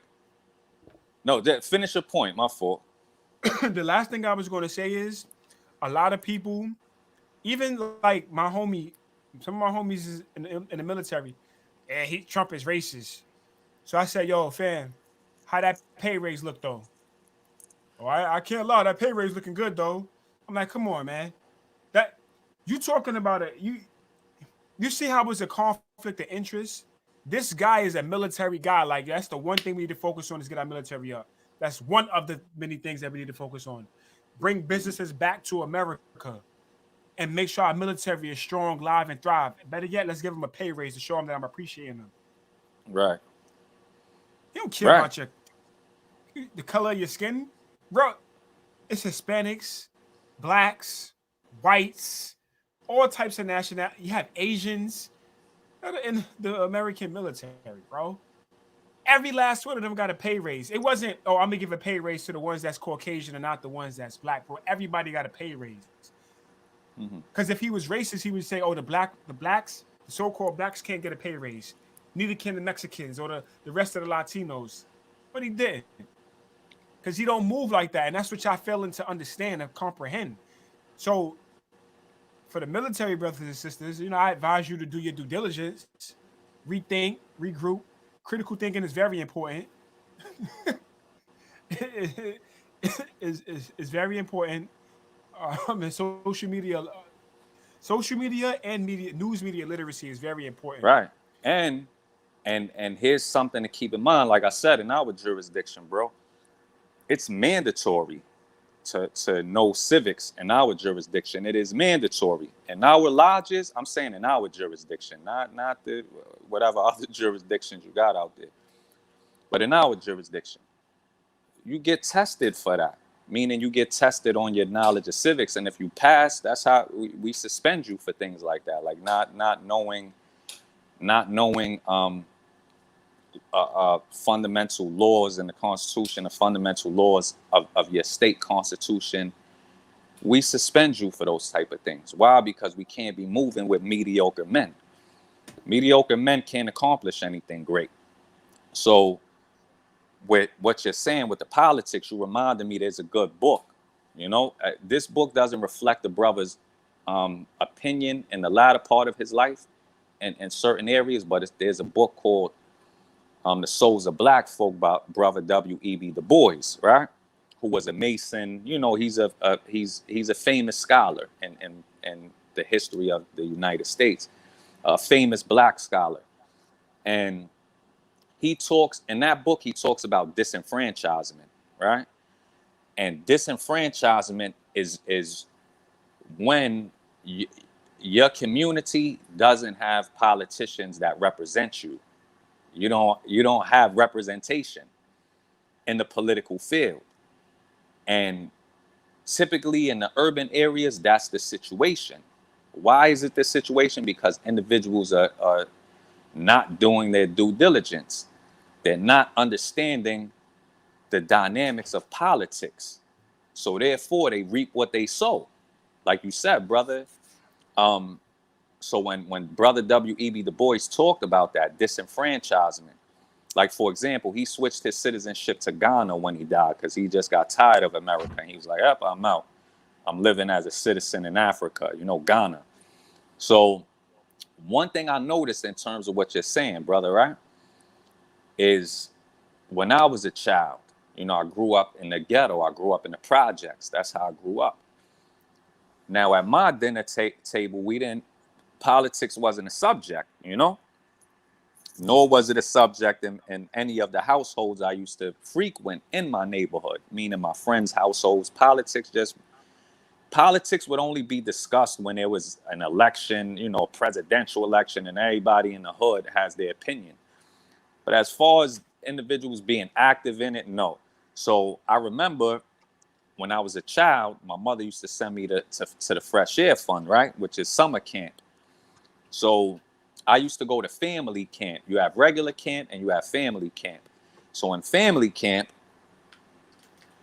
they typically send you to a nice suburban area with of white people, predominantly Caucasians. So I remember from like 9 years old and onward, I used to go to the Fresh Air Fund. So I noticed that with these Caucasian households, you're an inner city kid coming into this Caucasian household and you're staying there for like 2 weeks, They're taking you out, they're showing you that the grass is greener on the other side. That's basically what they're doing. And parents in the inner city, they still to this day, there's a lot of parents that send their kids to the Fresh Air Fund because it gives them a 2-week vacation from their kids, So one thing I noticed in going into these Caucasian upper middle class households is that they would talk politics at the table. I remember the first summer, I'm sitting there having dinner, with this Caucasian family. I'm at the table. So they're like, Jay, because they call me Jay. They're like, Jay, what are your parents, Democrats or Republicans? I'm like, I don't know. What's the difference? So they're like, we're Democrats, and their kids they have kids, a son and a daughter, and their son and daughters have indulging in the conversation with them, right? So I'm noticing that, right? I'm like, damn. So you go to you come amongst these upper middle class suburban people who are generally Caucasian, and you have black families too. You know what I mean? For sure, that are upper middle class, and they're on the same type of time. You heard? They're on the same type of time, and that's why their communities tend to be more prosperous, right?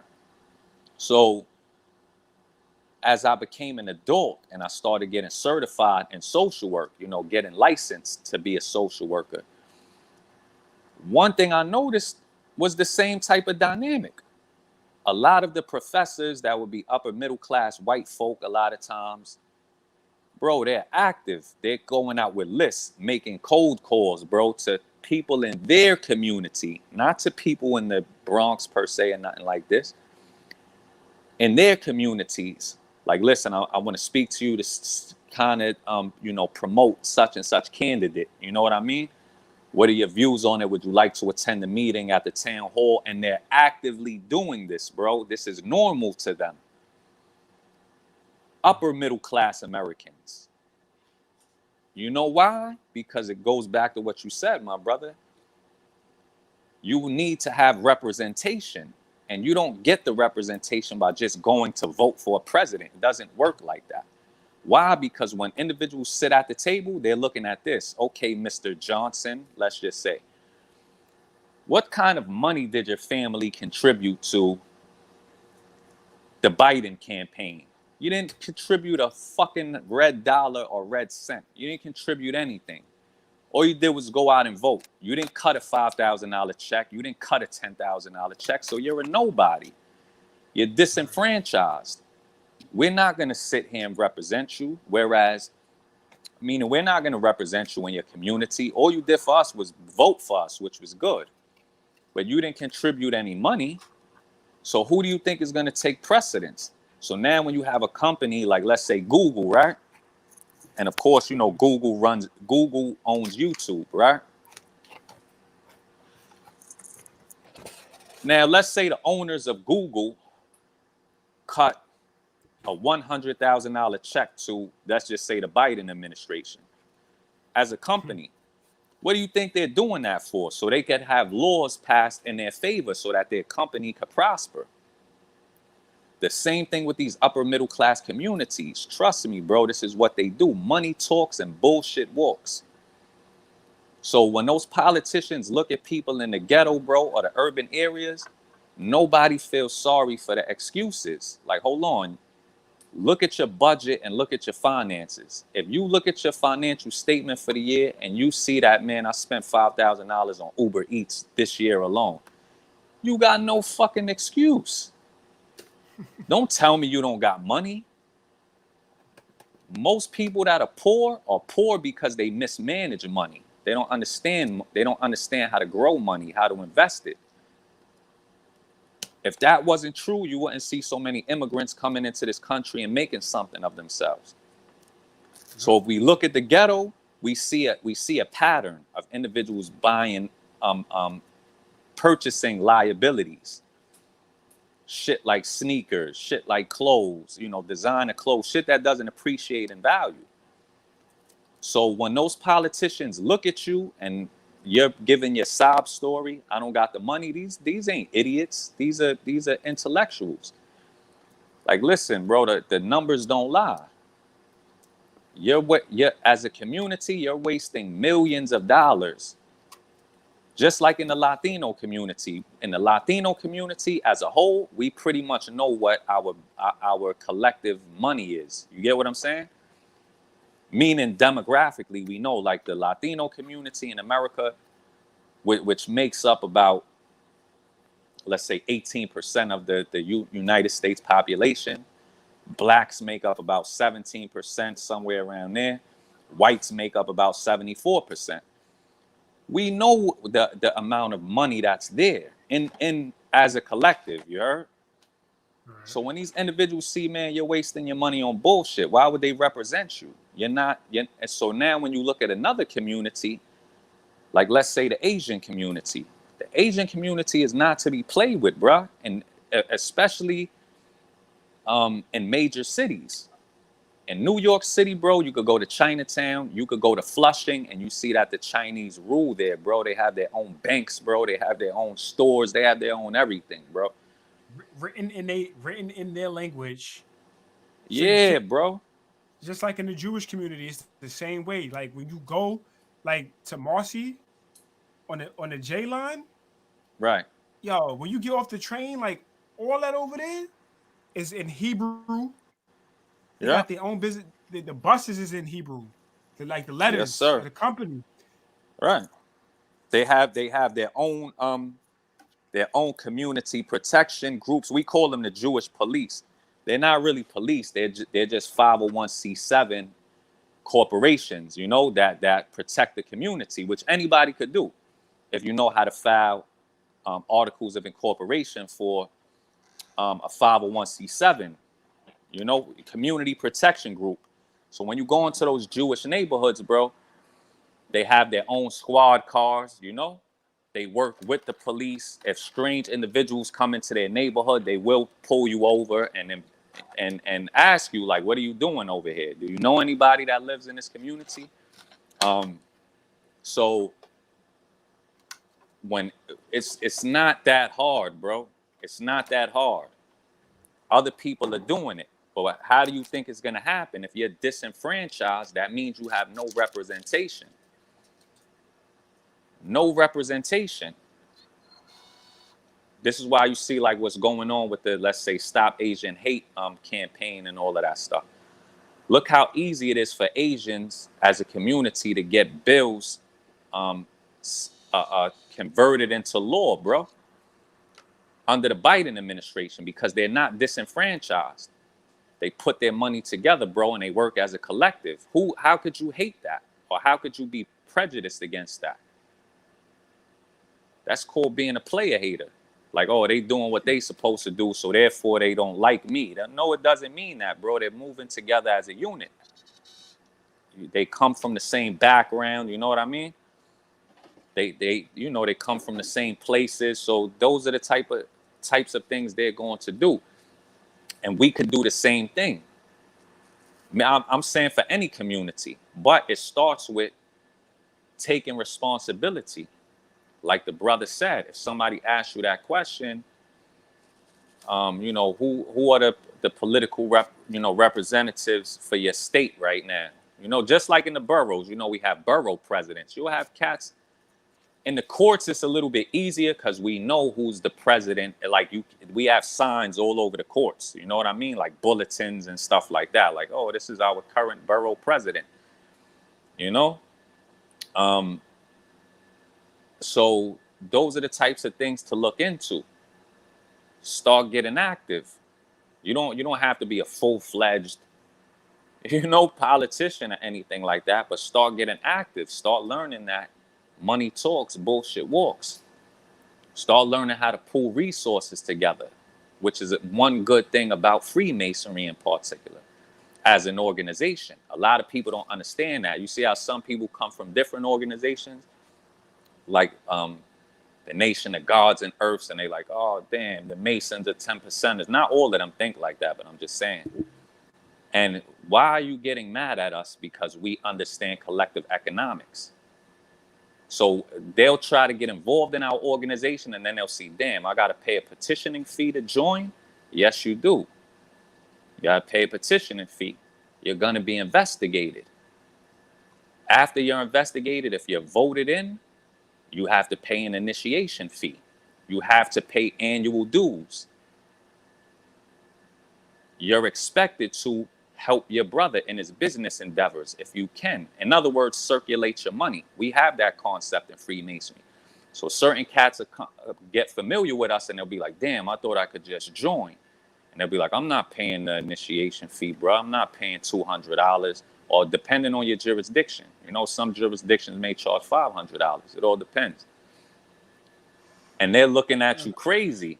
Like, it's not crazy, because if you can't do something that simple, it's like I pay $15 a month for HBO Max.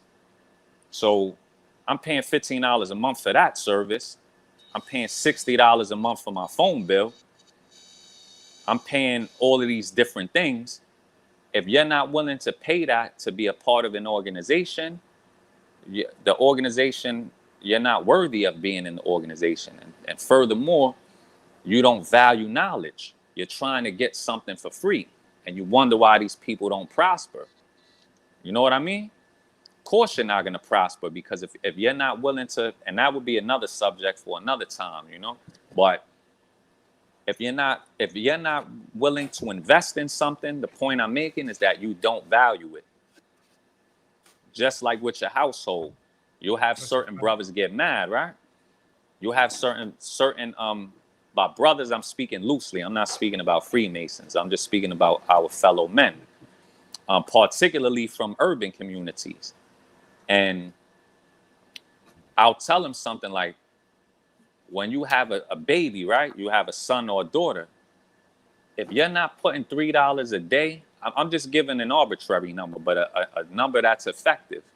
If you're not putting $3 a day to the side for your child as soon as they're born or during the pregnancy or whatever, you slipping, you slacking, you super slacking. You're super slacking, because $3 put to the side a day is nothing, bro. Anybody could afford that. I don't want to hear no excuses. The only person who probably can't afford that is like a single mother who has several children. The fathers are not involved in the lives of the kids. But outside of that, bro, if you telling me, which some people get mad, oh, I can't put the $3 aside. You're full of shit, bro. Are you kidding me? When you go to work, what do? Do you go to McDonald's, bro? Or do you go to the hot dog stand and buy a cheaper meal? No, probably you're going to the McDonald's, or you're going to wherever you go. You know what I mean? So I'm not trying to hear that. You could pack sandwiches to go for your lunch to go to work. It'd be way cheaper. So when individuals hear that, and it's like, okay, you put that $3 aside a day, the whole object is that when your child is 18 years old, right, at that point, they're able to have access to that money, right? But what you're doing is you're putting that into any type of account that's going to compound interest. You get what I'm saying? So the money's going to turn up to be more than just $3 a day. Even though you're putting $3 a day, it's going to it's going to build through compounding interest. The whole point is when that child is 18 years old, bro, at least they have $50,000, bro, more or less, something like this in their own bank account. Because by the time they're 16 years old, etc., like in New York, you could get your driver's, your learner's permit at 16 years old. So your child could have a car at that time, So at 18, you want them out of the house. Like I'll see people at my job, bro, and I'll be laughing sometimes, like adults in the court, and who work in the court system, like 26 years old, 27, they live with their parents. I'm like, what type of madness is this? You're comfortable with that? Right? And they tend to be very childish, you know what I mean? But the point is, even though they're adults, and it's like, damn, your parents set your ass up for failure. They set you up for failure. There's no way, unless you're just unintelligent, bro, and you're slipping and you're slacking. And that's part of what we're here to do, bro. Give individuals insight and knowledge that they could apply. But like I said, some individuals would get upset about it because they look and they like, damn, Brother Montanez said that, and my daughter's 18 and she ain't got no money in the bank. Don't get mad at me, bruh. Take that as a lesson, homie, because you're setting your child up for failure. So now you want that kid out of your house. Where are they going to go? They ain't got bread. They can't go to try to get an apartment. They don't have it to pay first month's rent, last month's rent, a security deposit. None of that. They ain't got no bread. That's called being broke. You feel me? So some people, oh, son, I'm not broke. Yeah, bro, if your savings ain't up, bro, and you don't have investments, that's broke, bro. That's what it is. But being broke doesn't mean you have absolutely no money. You know what I mean? Or you're poor. It's you have no capital to work with, no assets or anything like that. So as Masons, these are the type of things we have to put into effect. In our jurisdiction, we do. And like I said, if we see individuals slacking, we suspend individuals for that. Like, hold on, you got the knowledge, but your kids are dummies? Oh, hell no. How you got the knowledge and you not raising geniuses, bro? The logical answer is that you're not passing on the knowledge to your kids. Right. You're letting the media raise your kids. So you can't convince me you're some high degree Freemason or you're part of the enlightened ones, because your fruit don't show that. You know what I mean? Your fruit don't bear witness to that. So like I said, some individuals will get upset, like, oh, I'm not dissing you. I'm just giving you game. You know what I'm saying? I'm giving you free game. If you failed with that first child, you may have a younger child, start doing it now. And you'll see that even if you give some of these cats that insight, they still won't do it, you heard? Which is their problem. So therefore, nobody's going to feel sorry for you. Like, did you start doing it? Oh, shit, yeah, let me put $3 aside every day for this particular child of mine. And you take it, you bring it to the bank. You let it compound interest. So this way, like my little brother, I was talking with him last night or whatever. Like his son, one of my nephews, immediately this kid already got $50,000 in the bank, bro. He's only 6 years old. Literally, his bank account it's a little more than 50,000 now. You know what I mean? But as soon as my brother got to a bag, as we would say, that's what he did, bro. Literally, that's what he did. Like, I got to a super big bag. I'm taking 50,000 out of this and I'm putting it into to a bank account for my son, so that this way, when he's 18, that's not going to make him rich, but trust me, it's going to put him in a position where he could make some moves. Being 18 years old, you know what I mean? He could leave the house. He could go get his own spot.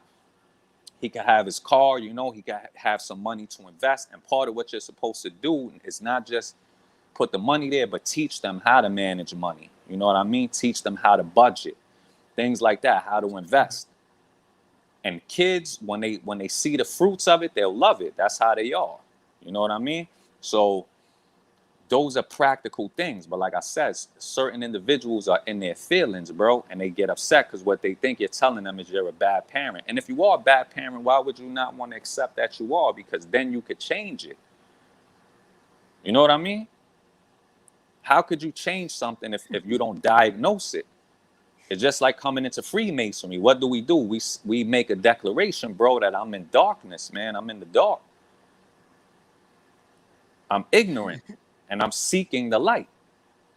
You don't come in saying, I have the light and I know everything. No, bro, then your Masonry, your Masonic journey is bullshit and it's fake. You come in declaring your ignorance so that, okay, I know I'm ignorant. Now I could take steps towards gaining knowledge and improving myself. So it's the same thing with that. You know, so some people do get it, my brother. They be like, oh shit, I never saw it in that light. I need to get on my job. But like I said, a lot of people would be offended, or they make excuses for themselves. Like, oh, the kid would have blew the money anyway. Who the fuck are you to make that determination? And why that's just a ignorant position to take. Oh, they would blow the money anyway. No, you don't know that. But even if they did, exactly, not if you teach them, brother, but also at least you gave them a shot. You know what I mean? You gave them a fighting chance, bro. You gave them a fighting chance, so instead they would get offended, my brother, like, damn, shit, man, because it's real like that. So those are things that'll change your situation, and those are things that'll change your life. And unfortunately, when you are coming up, envy is real, jealousy is real. That all of that is real, bro. So let's do this, because I love what you're talking about.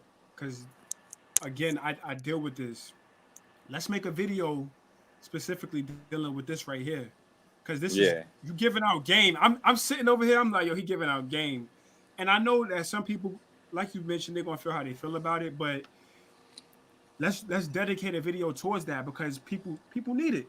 Like, this is a part of the evolvement of humanity. Is we taking out time out of our lives to step away from our business, the money that we make, and to dedicate this time, you know, for individuals to get it, because we realize the culprit of the problem. It's easy to blame the white man. It's the white man doing everything to me. Soon as a person, and there you go, dare to know. Soon as you say to a person, or a person says, bro, it's these white people.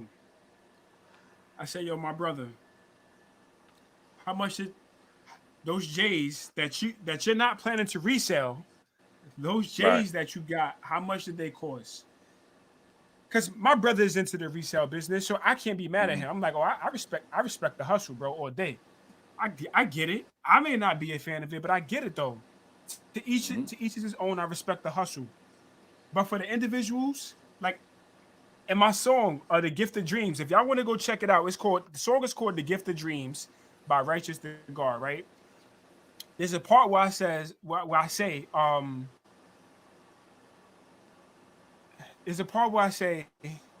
buying all them Jordans, no, you can't afford them. Your baby mother tripping, that's another court order. Now you back to the pen. Back in the slaughterhouse. Every year you serve, they cut the bacon off your back out. I refuse to be another lost souls. Compromising with them demons, this is how you go broke.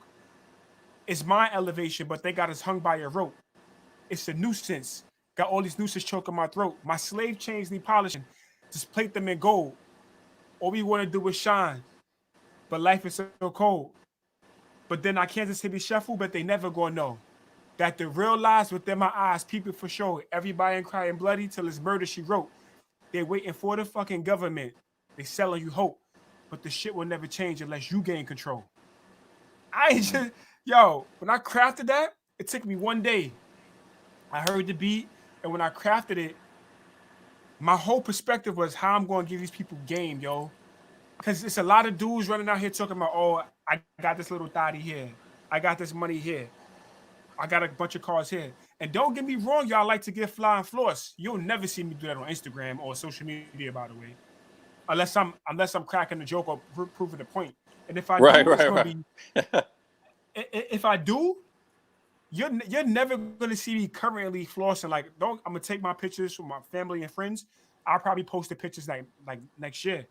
Because Right. my goal is not to stunt on my brother. I want to see you shine. I want to see my sister shine. But the whole point is you're living in a revolving circle of the same thing. They selling you hope. It's never going to change unless you gain control. And Brother Majesty just gave y'all a mad game about, and you don't necessarily got it. It's a blueprint. You don't necessarily got to Yeah. follow it verbatim, but it's a foundation somewhere for you to Yeah. start, bro. You know what I'm Absolutely. saying? And So it also is, it's again diagnosing oneself, man, not being delusional. My little brother was telling me the other day, like, because he be in the Bronx a lot. So you know how it is in the urban area. You got a lot of scammers. You know that's a big hustle and all of that. You know, basically, it's the a lot of cats in the hood have become hip on how to be successful in white collar crime. You know, once upon a time, it was mostly Caucasians who excelled in that. But now there's a lot of, so-called minorities, hip to it. Now, a lot of them are not that good. You know what I mean? To be honest with you. But mhm. they're breaking into that field. And my brother was like, yeah, man, a few of my associates out there, they got their like 20 racks, 20,000 off of these PPP loans. And I'm like, listen, I try to give fair warning to these individuals that, going back to what I said, like in masonry, you admit your ignorance to begin your journey. Even if you do know a lot, there's no limit to the knowledge you can acquire, bro. No limit to it. You'll be a stone cold fool if you think all there is to learn in life. Nah.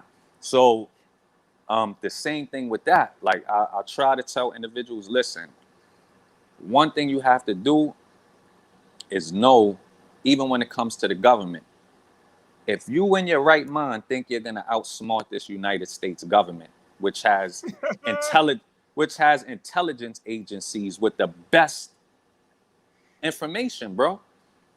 They know the laws, right? They study statistics, demographics, they study mind control, they study all of these type of things. If you're arrogant enough to think in your mind that you're smarter than the majority of these individuals in those sectors, you're a failure waiting to happen. You heard? You're a failure waiting to happen because, again, you don't know the rules, so, or you don't know the field that you're trying to play. So, like with the PVP loan thing, I try to tell certain dudes, like, listen, as well as certain Yo. females, look, you could get away with that for a short time. And 20 grand is not a lot of, it's definitely not a lot of money. And right now, with all of these bailouts and this stimulus thing, the Federal Reserve has to print the money up.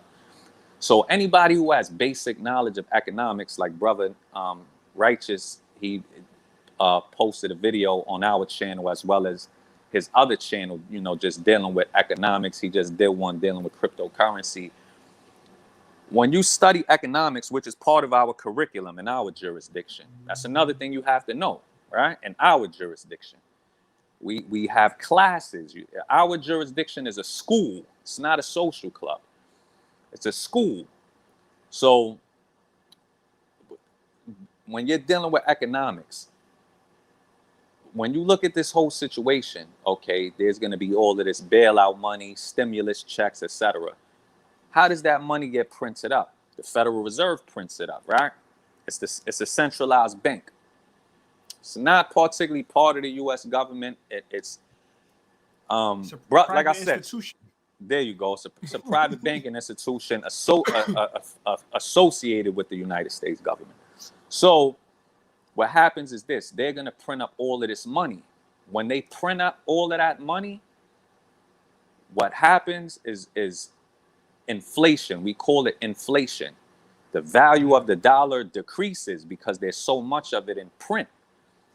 You're just printing it up out of thin air, right?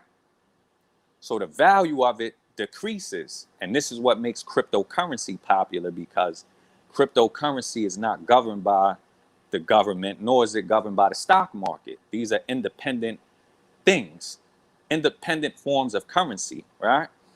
So therefore, naturally, like myself or most other entrepreneurs or individuals who invest money, you're going to put money into cryptocurrency. Why? Because you know that the US dollar, or it's not even a US dollar, but you get the point. The US dollar, quote unquote, is losing value because of inflation, right? And when that happens, what the hell you think is going to happen with commodities? They're going to skyrocket in price, which is what you see happening with the gas thing now. What the hell? Anybody who knows economics would understand why that is. And that's going to happen because the dollar's losing value. You know how much money was just printed up out of thin air? So what the hell you think is going to happen to gas prices? They're going to skyrocket, right? So with that being the case, like with the PPP loan thing, instant gratification, $20,000 is not a lot of money. It really isn't. It sounds like it until you get it. But it's not. Not even $1 million is a lot of money right now in our current times. It's decent, but you could blow through that in a matter of months, believe me. If you don't know how to invest it and how to grow it and so on and so forth. So I try to tell these individuals, listen, you think you're outsmarting the government, right? Plus, the government is heavily backed up in paperwork right now. There are a lot of delays in processing paperwork, so on and so forth, which is why you see, like, for example, the time to file your taxes was extended, you know, those type of things, because it's a pandemic situation. So I tell these individuals, listen, bro, 20 grand is crumbs, bro. Unless you know how to flip that, trust me, it's crumbs. Now, you think you're outsmarting the government, but here's what's going to happen. From the government's perspective, let's say the state penitentiary in New York State, the what comes out of taxpayers' money, right? Out of taxpayers' money in New York State is $60,000 for each inmate, meaning that's what it costs, quote unquote. It doesn't really cost that, but that's what comes out of the budget from taxpayers' money, $60,000 to house each inmate in a New York State correctional facility. Now, of course, the correctional facility is going to try to cut corners so that they don't have to spend the whole $60,000 on you. They're going to get cheap food, stuff like that, you know, so that they can do other things with the rest of that bread. When you're dealing with the federal prison system, it costs more to house an inmate. They have better food in there. It's a different situation. So for that $20,000 that you think you got away with, they're getting that shit back way more by putting your ass in the federal prison system, in a federal prison cell, right? And that's the plan that they got for your ass. So when they go and they start auditing people and you get caught up for fraud and all of that, have a nice time. You know what I'm saying? Have a nice time, because the whole point I'm making is that they're not as dumb as you think they are. They know that people are going to be doing fraud. You feel me? And they're just waiting. Yeah, like, you know. Yeah, so now we're going to put your ass into economic slavery. Now you're considered a slave under the U.S. Constitution once you in that prison system. Legally, you're a slave. Sit right there in the Constitution. So now they're going to have your ass working for slave wages and all of that, right? And now you trapped. So having economic knowledge is important. And like the brother said, even, you know, if you're doing those types of things, flexing, as they would call it, everybody's not necessarily flexing. The ones who are flexing are really just the broke people that come into a little bit of scam money, and they're just dumb. Like a old coworker of mine. We go to a lounge. You know how coworkers go to lounges and hang out after work? So I'm buying drinks and stuff for myself. You know, they're buying their drinks, but we're all together. So when I pull out my money, typically I have a knot. You know what I mean? A bankroll, as they would call it in the streets. So when I'm pulling out my money, right? Of course, I have a bank card. Like some idiots that get jealous and be like, your money belongs in the bank. Of course I have money in the bank, bozo. But at the same time, cash is king. I need to have cash on deck. So, especially in New York. yeah. So when I pull out my money, this particular coworker is like one of those jealous people. You know what I mean? She still lives with her mother. She's like 26 years old. And she does what you call flexing on Instagram. And if you know her, like she's super broke. You know what I mean? But so I sit there, I pull the money out. So it's my stack is all in $10 bills. The reason it's in $10 bills is because when I go to my bank, I take out small denominations. Right? Because I'm buying regular things. I'm not buying big things with cash. Like if I go buy a car, I'm not buying the car with cash. I buy that off of my bank card. So she's like, how come all of your bills are in tens? So I'm sitting there, I'm drinking my Hennessy, bro. I said, do you think this is a rap video?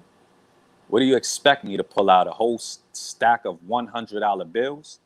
Do you know how inconvenient that would be? I'm in a bar.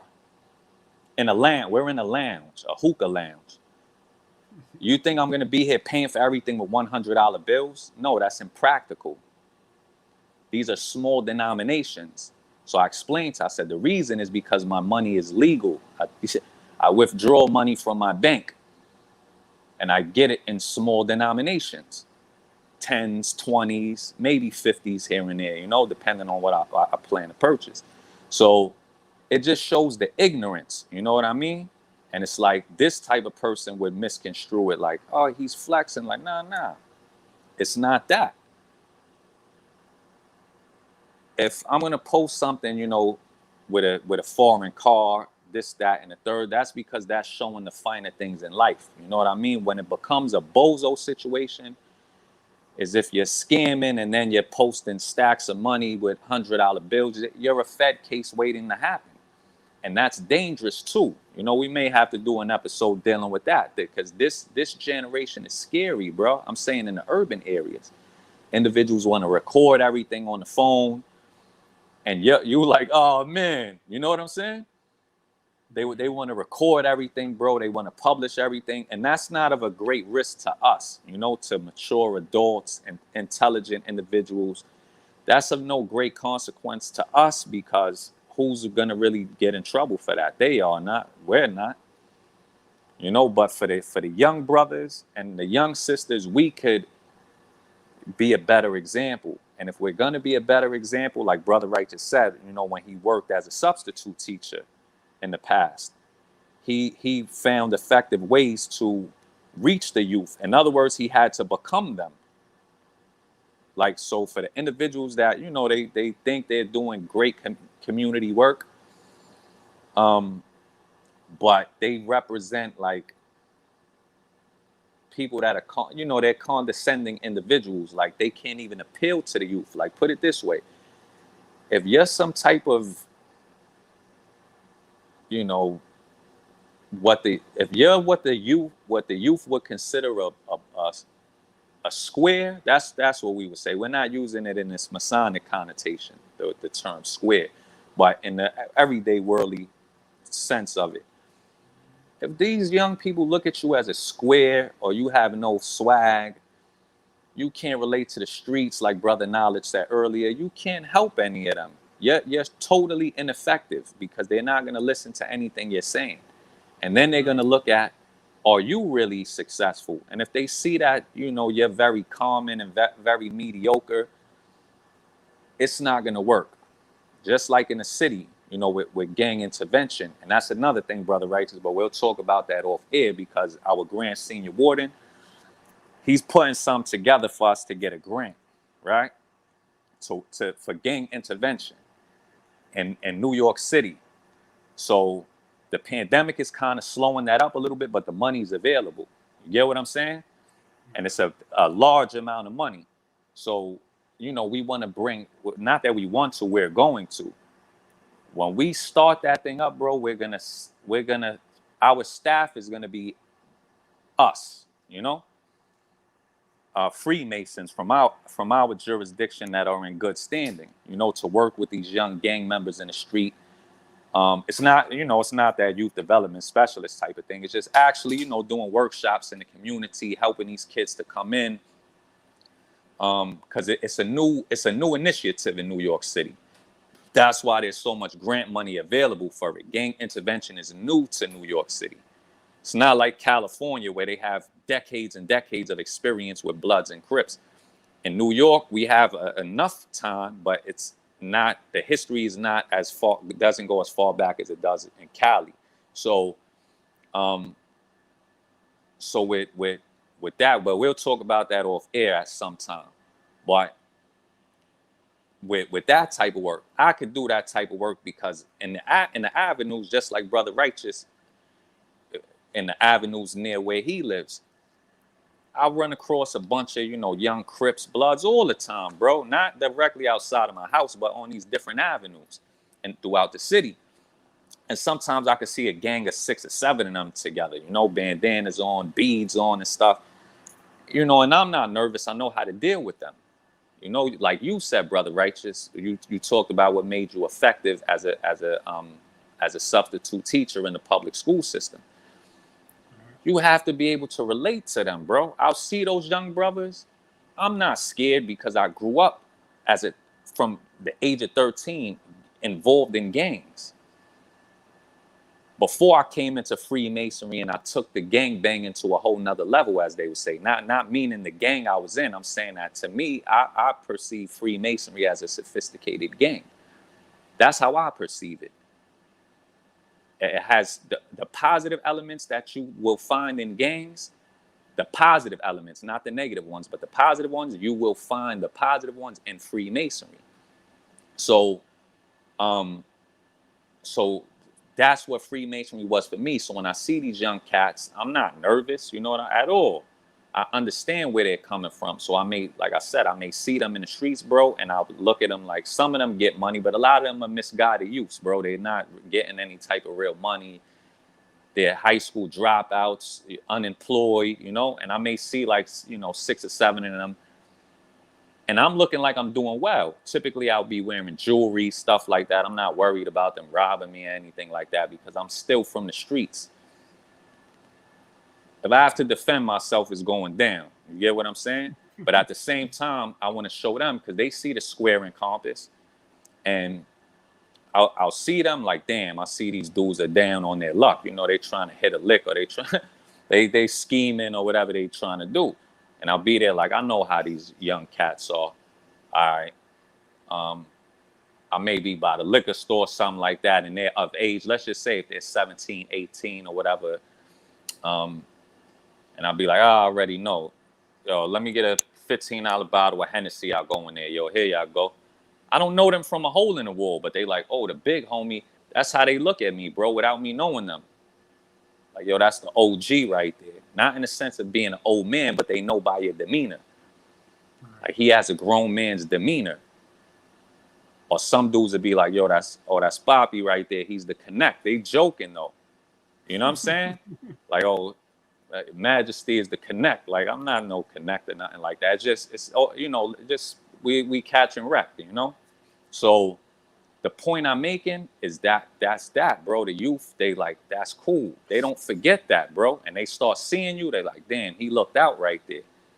Now, do you think the best thing to do is to give them a bottle of Hennessy? You know, young 18-year-old brothers? Of course not. But guess what? You have to be realistic. What are you going to give them? A lecture out of nowhere? You got to bait them in, bro.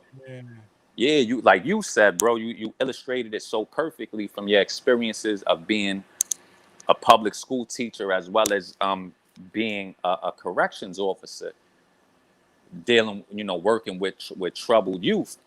And so you know it works, bro. And as Freemasons, that'll work. So like and pardon me, brother, and like in my neighborhood, like we'll have the Prince Hall Masonic Temple. We have one near where I live, and I'll be looking like, yo, these dudes don't do nothing in the community, bro. Nothing. Seriously, bro, nothing. They not in the field, bro. You don't see them. Not saying you don't see them when you driving or nothing like that, but they can't relate to these youth, bro. They can't. And it's sad. You'll look at it like, damn, how you got so many so-called Freemasons, and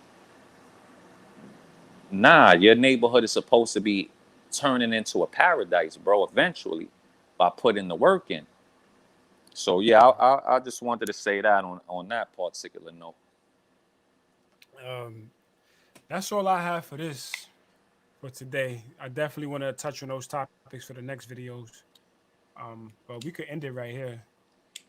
Yeah. So remember on the next week, or next weekend, Brother Righteous, I already got everything together. I have to make the thumbnail and stuff like that, but it's going to be, why is Abraham Lincoln looking the other way on the penny? You know what I'm saying? So I'm going to set up the thumbnail with that, but you're going to be able to give your insight. We're going to tie that into, I think, basically what you were speaking about recently, just dealing with economic slavery, and stuff like that. But I find it interesting because, like I said, an old Mason who was actually my friend's grandfather, he was a Prince Hall Mason. He was one of the first cats that started teaching me about Freemasonry before I became a Freemason. And I remember that was one of the first things he told me about. And it blew my mind at that young age. I was like, what? Damn, I never noticed that. That's crazy, So, we're going to use that as the main subject. And then I know you'll be able to go into the political aspect of it, economic slavery, how slavery transitioned into that. And I'll have some bulletin points dealing with, Abraham Lincoln and the whole history of that. Just little basic bulletin points to build what we're doing, bro. You know what I mean? So individuals could go back and they could take notes when we have these, like earlier on in this episode, we dealt with military lodges. Brother Kevin was on. We didn't have the best reception, but that was crazy. You know what I'm saying? His whole testimony. So for individuals, that's in the beginning of this live stream episode. That was the main subject. But if you didn't see it, go back and watch it, because that was very interesting. So that'll be our subject for next week, bro. And we'll keep mapping out these different topics. So before we do come on throughout the week, I'll just be putting together the bulletin points, and then I'll send them to you and stuff like that. So I make the bulletin points. So like I said, when individuals watch, it helps them to better take notes. That's a bet. All right. So with that, we'll catch next weekend, and we're gonna go in. Thanks to everybody who subscribes, who shares the content, and who learns from the content. That's the objective. Use what we're giving you. Use it. Put it to use. Put it to use. Just like money. If you don't use that money, it's useless. You're gonna lose it, and nothing good comes out of it. So with that, thanks again for tuning in with us. Check out Brother Righteous's channel, Solar Masters Ascending. So check that out. All right. So with that, we'll see y'all next time. Peace on the square. On the square.